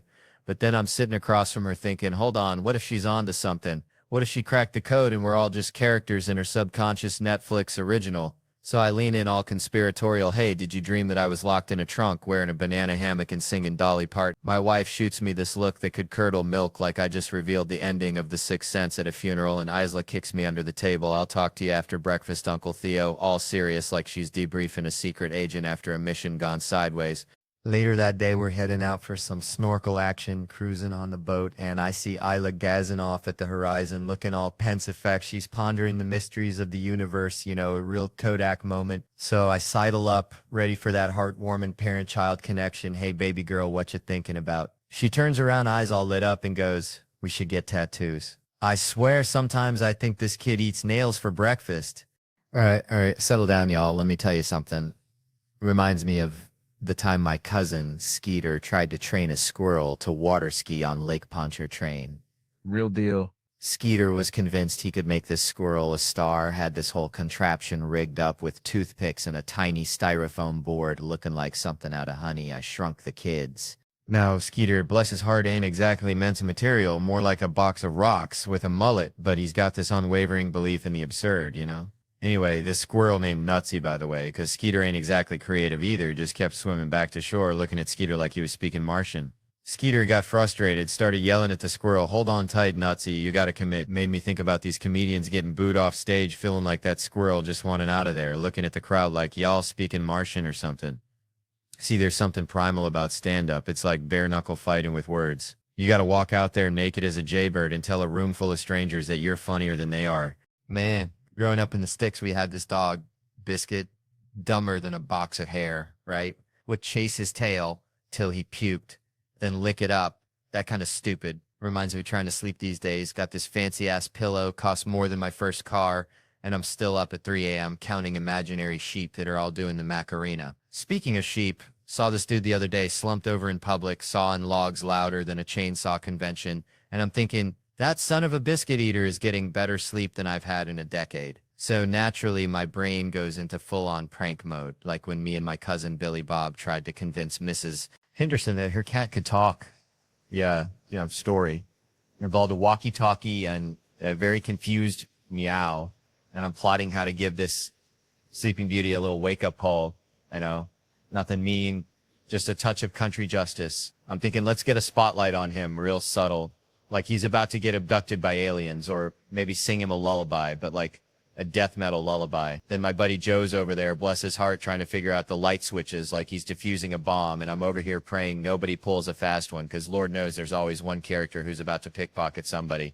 And I wanted to bust out the dang police lights, but, you know, the front rows get all defensive, and I didn't want him to try and leave. I mean, this guy was out cold. I'm hollering his name like I'm summoning a demon, Miguel. La Policia, and nothing, not a twitch. Which leads me to believe one of two things. Either he's a professional napper who could sleep through a hurricane, or he's actually dead, and I'm about to become a suspect in the most bizarre murder case since that time my Uncle Earl tried to poison a squirrel with moonshine. Maybe I should just leave him there, let him wake up and deal with the mystery like a modern-day Rip Van Winkle, only instead of a beard, he's got a serious case of drool. All right. So, listen, I was back home in Louisiana last summer, right? Visiting my mama, bless her heart. She's got this Chihuahua named Killer. Thinks he's a dang Rottweiler.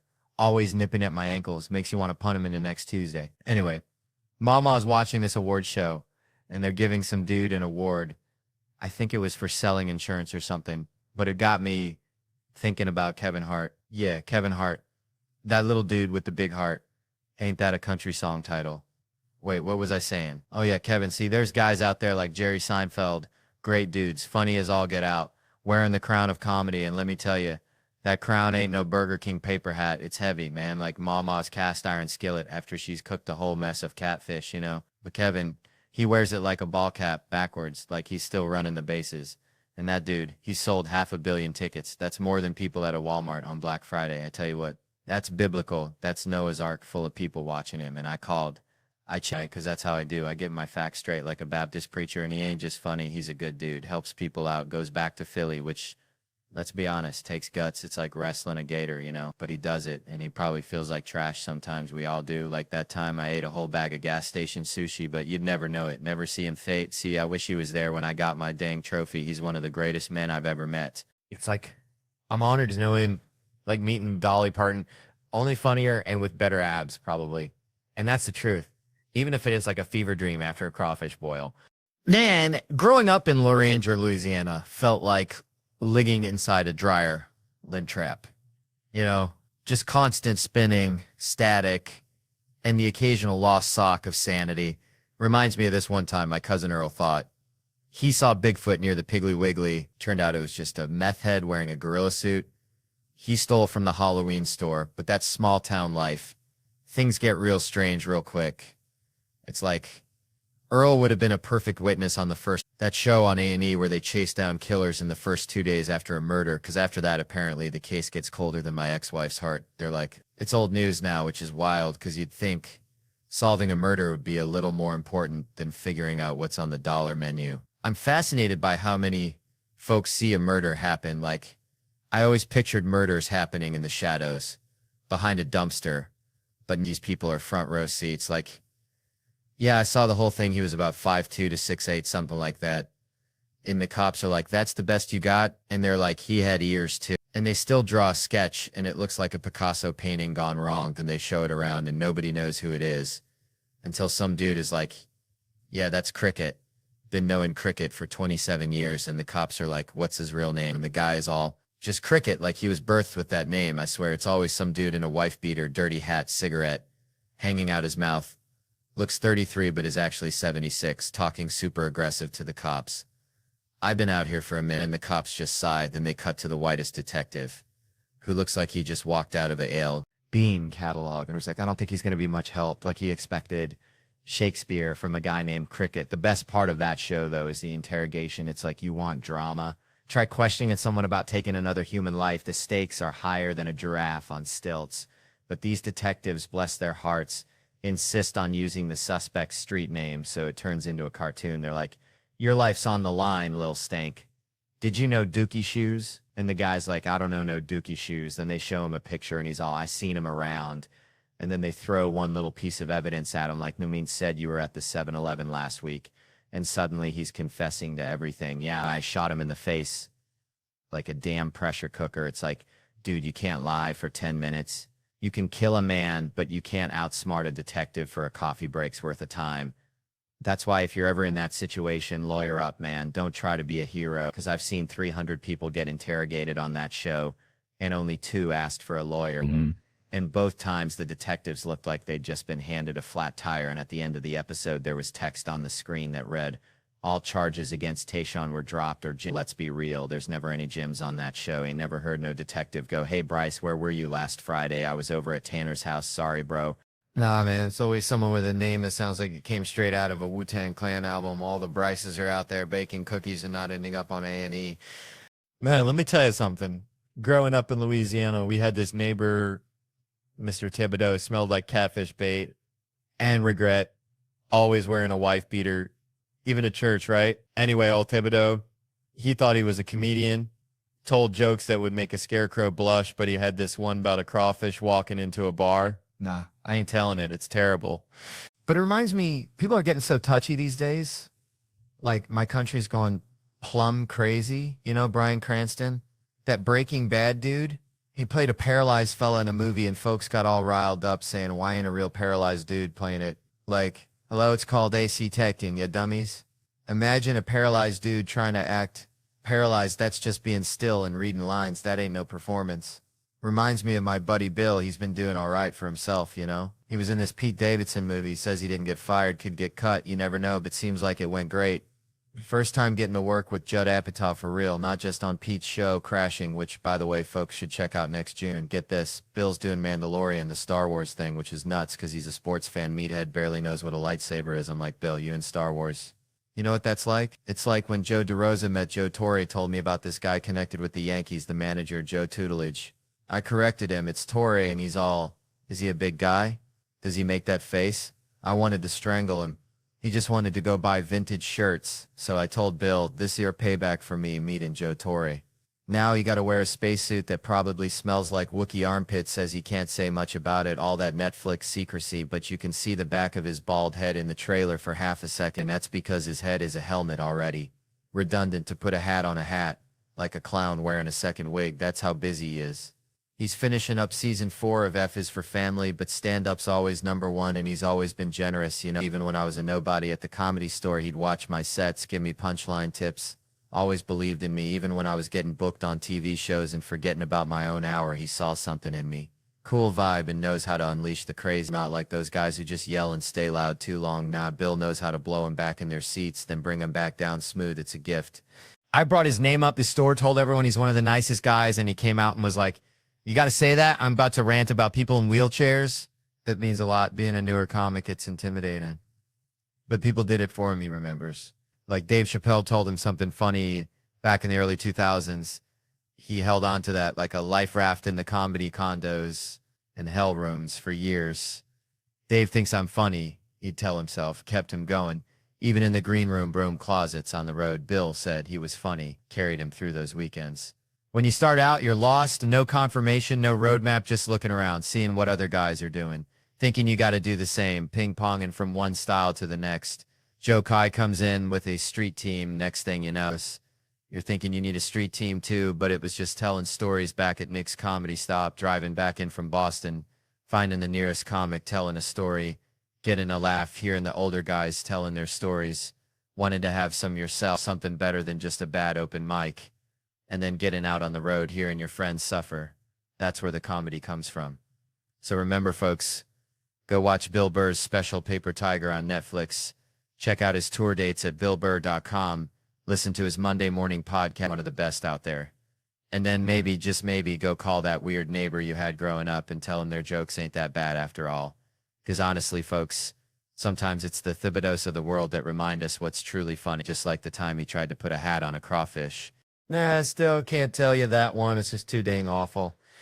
All right, so check this out. I was back home in Hartsville, South Carolina, where the fireflies are brighter than your future and the church is the main form of entertainment. And my buddy Billy Bob, now Billy Bob, bless his heart, he believed he was a direct descendant of Davy Crockett. Only instead of a coonskin cap, he wore a fedora. He found it the Piggly Wiggly Lost and Found, and instead of fighting bears, he wrestled raccoons in his backyard, kept them as pets, named him after country singers, had a whole dang family of Whalens and Tammys living under his porch. Anyway, Billy Bob, he gets it in his head that he's going to start a kissing booth at the county fair, charges a nickel a smooch, says he's got lips touched by the angels, but the only angel touching those lips was probably Aunt Shirley after one too many communion wines. Point is, nobody's paying Billy Bob to kiss him, not even the hogs, which brings me to this Halle Berry thing. See, I got Halle Berry, Academy Award winning Halle Berry on my movie, right?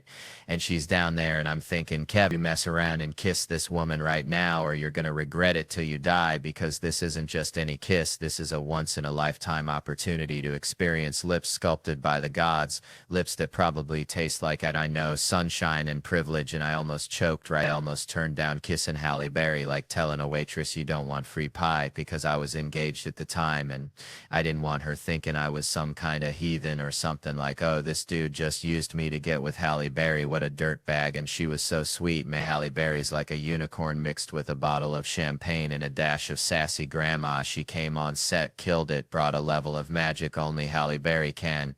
And I'm there the whole time thinking it was a big deal that she was in my film, and then I realized it was a big deal for her to be in the film because it's Halle Berry doing a version of Halle Berry no one's ever seen, which is the real treasure. But I'm still kicking myself now. Should have just gone for it. Should have risked it all for a taste of those legendary lips. I mean, let's be real. I was sporting lumber the entire time. Felt like I had a dang flagpole down there. I mean, I don't know how to explain it to you. So we got it edited out. Thank God for post-production. But lesson learned, always kiss Halle Berry if given the opportunity, because life is too short to play it safe. And who knows, maybe those lips actually do smell like roses and cinnamon.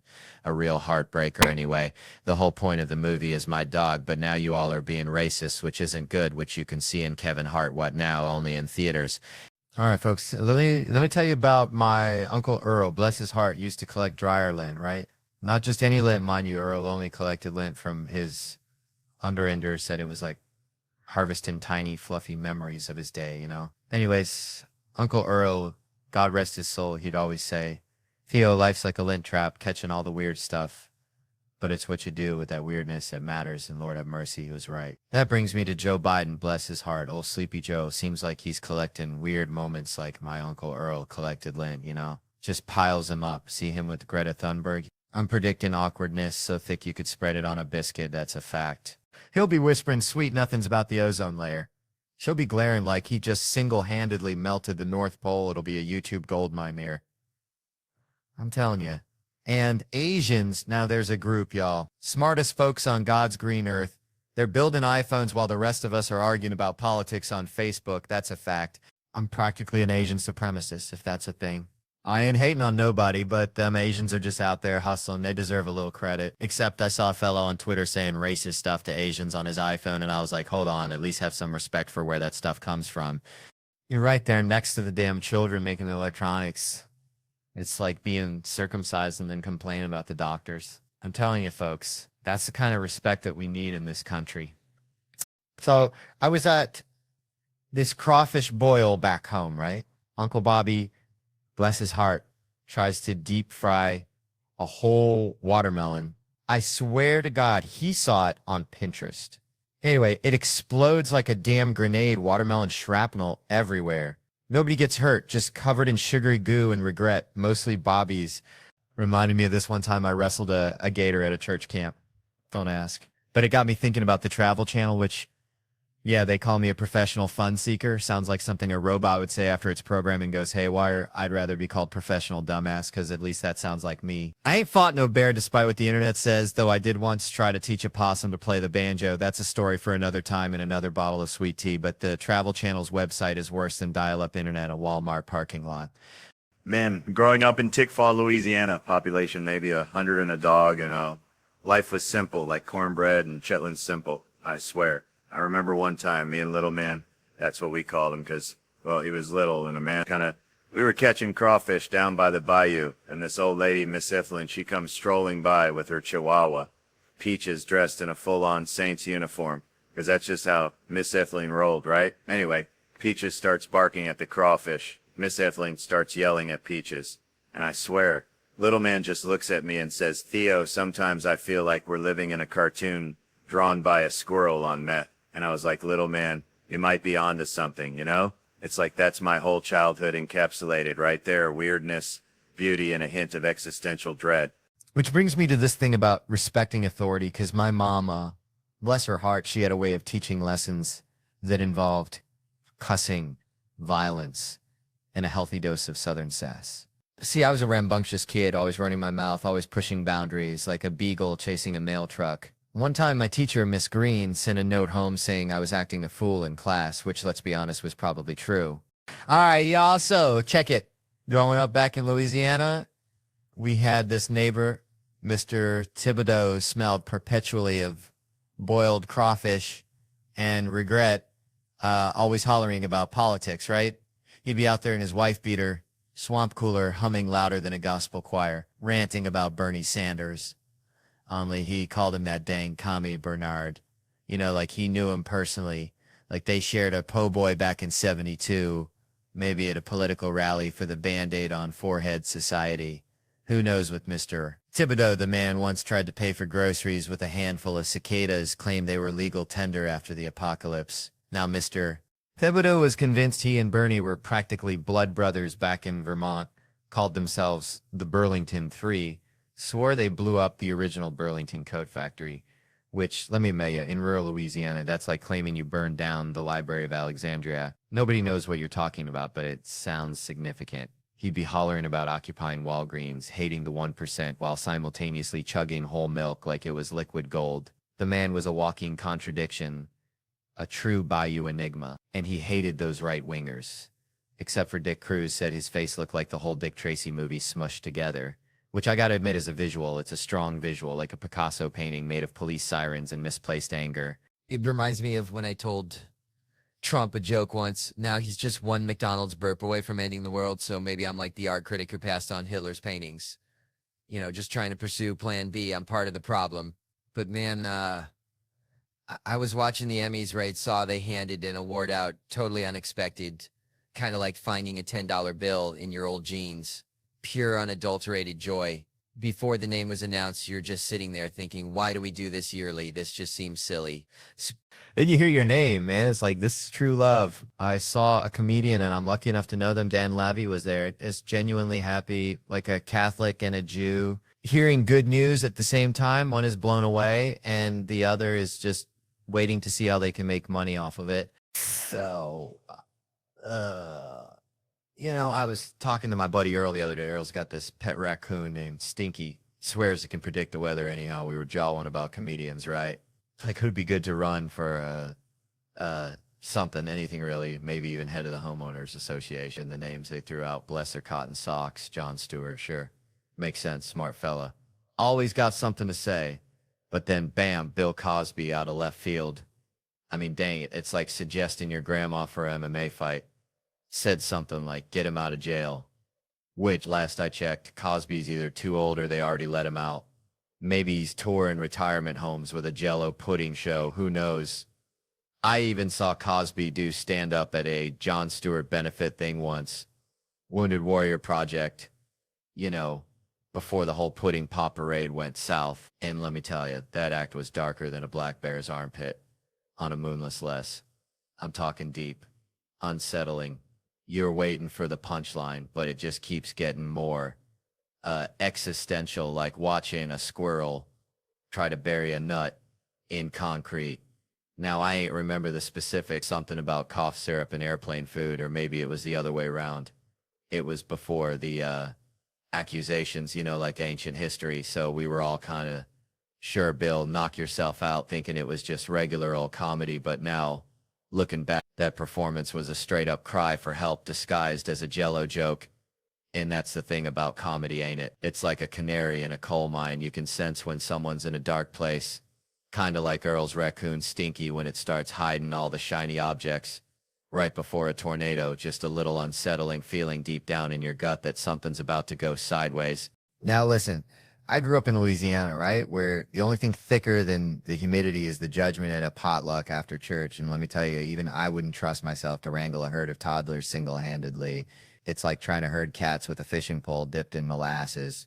I ain't got that kind of saintly patience those women got, Lord. They can discipline a kid, then go back to their book club like nothing happened, smiling sweeter than a sugared pecan. I'd be hotter than a hound dog chasing a rabbit in July. See, I try to be nice, I really do. Start off all gentle. Hey, now don't touch that sugar. Then 5 seconds later, I'm morphing into a Cajun drill sergeant, yelling, get over here, you little heathen. Put the thing down. I said, nah. It's like my blood pressure's tied directly to their level of chaos, and their chaos is usually at 100. It's my son, bless his heart, when he throws a tantrum.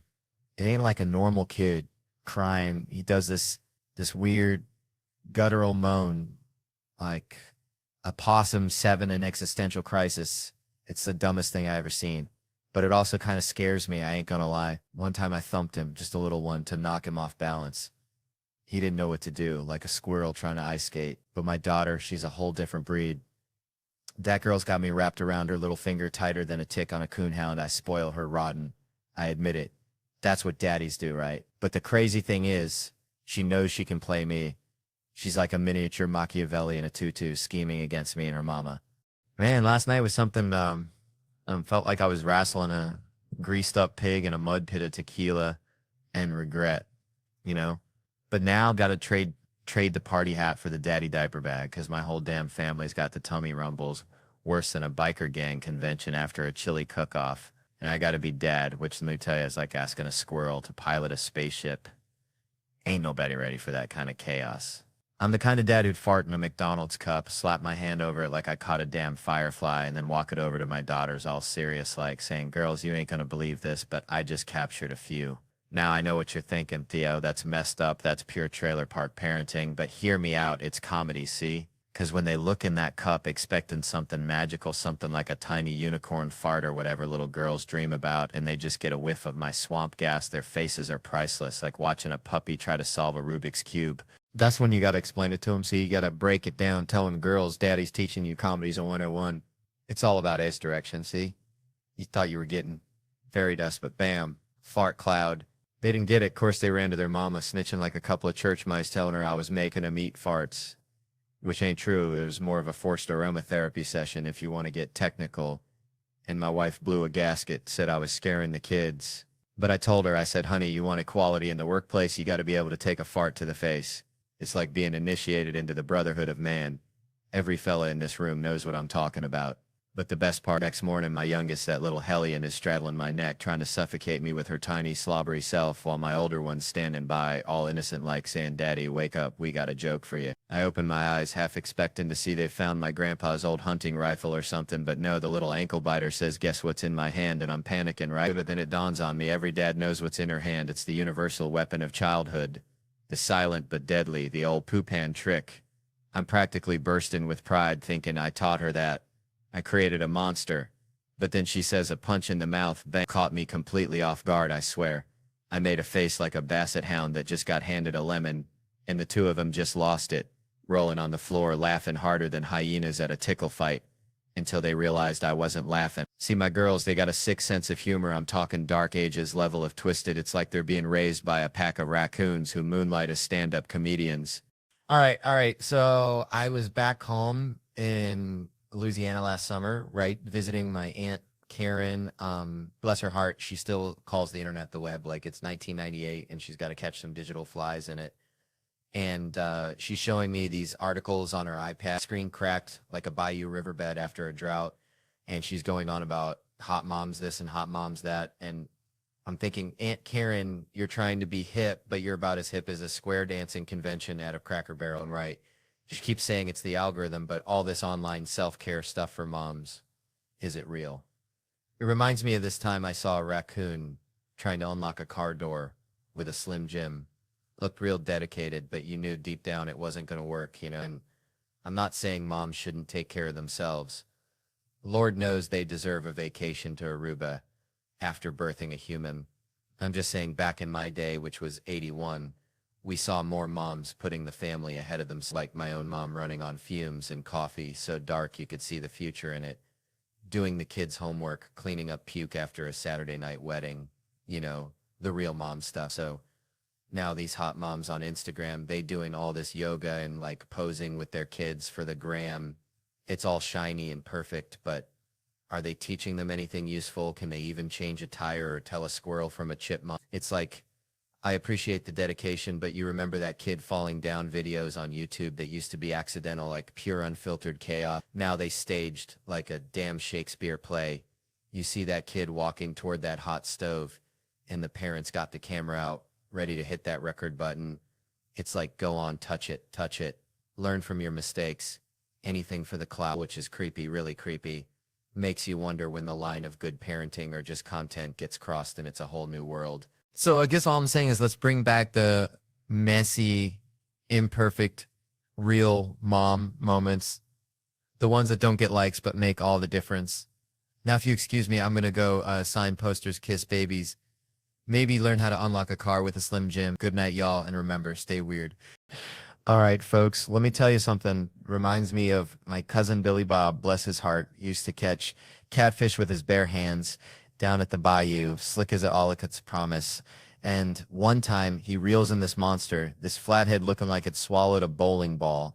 And Billy Bob, he just stares at it, eyes wide as saucers, and says, why ain't you just something? Which is exactly what I thought when I saw this study, right? About how social media, that dang thing, is making us lonely like a hound dog on a chain, you know? They say folks compare themselves to these Instagram models, these perfectly filtered lives, thinking everyone's living in a damn magazine, which is bullcrap. Because I'm pretty sure half of them are using so much Photoshop they look like aliens trying to pass as humans at a Walmart convention. And it's making them feel bad like they ain't good enough, which is a dang shame. Because everyone's got something special, like my Aunt Mildred's potato salad.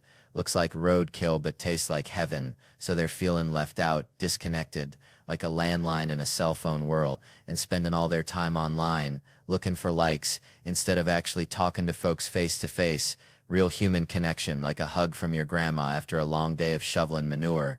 And it's a vicious cycle, a hamster wheel of sadness, where you just keep running and running but never get anywhere.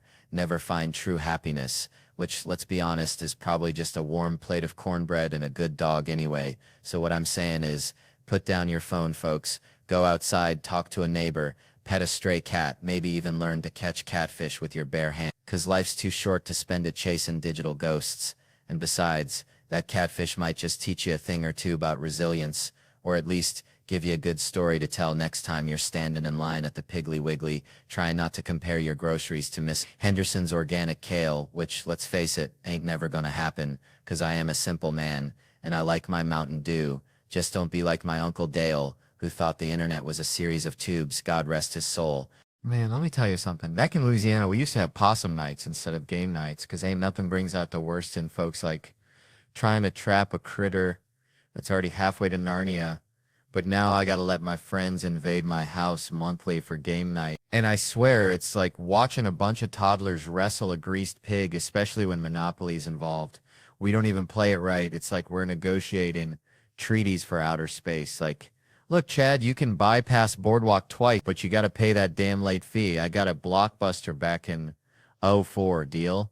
And the women, bless their hearts, they hit that wine and suddenly their brains evacuate the premises faster than a Baptist church on Halloween. They got two settings, stone cold sober and hunt. I think I just saw Elvis. There's no in between, no simmering. They just leapfrog over sanity. Straight into, did I just try to pay my taxes with Monopoly money? Then last time my wife, bless her tipsy soul, lands on my property and I'm hitting her with the DJ scratching noises. You gotta pay that rent, baby, cha-ching, and she's slurring like a swamp donkey trying to recite Shakespeare. How much do I owe you, babe? Looks down, she's broke as a joke, so I snatch her piece, yeet it across the room like a crawfish at a Mardi Gras parade, and she starts getting all emotional. All you care about is winning. I'm thinking, dang, this escalated faster than a squirrel up a pecan tree, and I blurt out, well, all I care about is coming sometime. And then Harry and Wayne chime in with their own marital woes, like they're some kind of support group for Monopoly-induced existential crises. I swear next time I'm bringing the possums. Man, I swear, I knew this fella back home. Boudreaux used to win stuffed animals at the county fair like it was his job. Not because he was good at the games. Would know, because he just holler the loudest at the carny folks till they gave him something to shut him up. Kind of like what's going on here tonight, though. I ain't giving nobody no giant stuffed cat unless that claw machine's rigged, like my Uncle Earl's tractor after he had a few too many natty lights, which, come to think of it, might explain some of the medical profession these days, 'cause I'm looking at you, nurse in training, and I ain't saying you ain't gonna be a good one, but you remind me of that time I tried to give my dog Roger cough medicine, and he just looked at me like, Theo, what in the Sam Hill are you doing? And then promptly threw it all back up. And that's how I feel right now, like I'm trying to force feed something to someone who ain't hungry. And meanwhile, her poor boyfriend over there is probably wishing he was watching paint dry, 'cause even that'd be more interesting than listening to me wrangle a drunk heckler who thinks she's got a free pass to the comedy rodeo. But hey, at least she's making money at her job, which, let me tell you, is a miracle in itself these days. Especially with these darn AI robots taking over, it makes you wonder if one day we'll all be replaced by robots who yell louder than Boudreaux at the county fair. And then what's a fella to do but just sit back and watch the world burn? Or maybe just find a quiet corner and teach Roger some new trick, 'cause at least he ain't going to tell me to go back to jokes. Yeah, let me tell you something. Growing up in Tickfaw, Louisiana, we had this dog, right? Oh, Blue. Bless his heart, dumber than a bagged egg hammers. Used to chase his tail till he threw up, then try to eat it again. But Blue, he had this one trick, seeing a car coming a mile away like he had radar or something. Reminds me of my girlfriend in true crime, I swear. She's obsessed with serial killers like Blue was with his own rear end. I mean, her Netflix queue is just a parade of Manson, Bundy, Dahmer. It's like a horror movie marathon every night. It's nuns getting off, hookers disappearing, kids. Well, you get the picture. Then she watches Great British Baking Show after like a palate cleanser after a Feast of Darkness, which I find so goddamn terrifying. Man, you know, growing up in Louisiana, we had this neighbor, Mr. Thibodeau, smelled like catfish and regret. Always said, Theo, son, sometimes it pays to do a damn fool. And I never understood it till I saw my buddy Earl get fired from Bubba's Bait and Beer.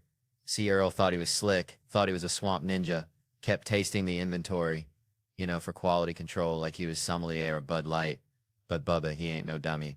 Bubba's got eyes like a hawk and a heart full of diesel, so Bubba calls Earl in and says, Earl, you've been lubricating your tonsils a little too liberally, ain't you? And Earl, bless his pea-picking heart, he says, Bubba, I quit, like he's sticking it to the man. When Bubba was already halfway to writing him up for stealing beer, reminded me of when I tried to sneak out of Sunday school after the sermon about Noah's Ark. Thought I was being all sneaky like a damn raccoon in a hen house. But Miss Gertrude, bless her soul, she caught me by the ear. Said, where you think you going, Theodore? The good Lord sees everything. Which brings me to this whole thing about guys getting rewarded for being, well, less than stellar.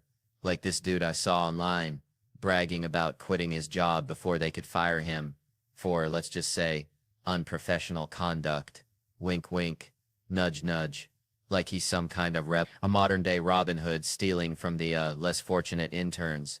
Reminds me of my cousin Ricky who dropped out of community college. 'Cause he said quantum physics was for nerds. Now he's trying to start a gator wrestling business. Says it's the next big thing. People are actually giving him money. Makes you wonder, don't it? Like, are we living in a world where the biggest goofballs get the gold stars? My other buddy's talking about cleaning boats. Claims he's turning his life around, right? Sure you are, bud. More likely he just ran out of bail money. These hangovers in my early 20s used to feel fun. Now every shot of Jack feels like one step closer to becoming a middle-aged guy who cleans boats and blames his daddy for his problems, dang. All right. Settle down, folks. You're looking good tonight. Real good. Reminds me of my cousin Skeeter's prize-winning hog, Mabel, all dressed up for the county fair. Shiny, expectant eyes, just hoping for a blue ribbon. Speaking of ribbons, I was helping my grandma, bless her heart, tie up her tomato plants last summer, and she says to me, Theo, life's like a tomato plant. You gotta stake it, give it support, otherwise it'll just sprawl all over the place, getting all tangled up in the weeds. Now, Grandma's a smart woman, but sometimes she chests in riddles like she's Yoda wearing a floral apron. They got me thinking about this Tom Brady fella. See, the GOAT, right? GOAT, they call him greatest of all time white guy, which, let me tell you, down in Louisiana, that's just a Tuesday.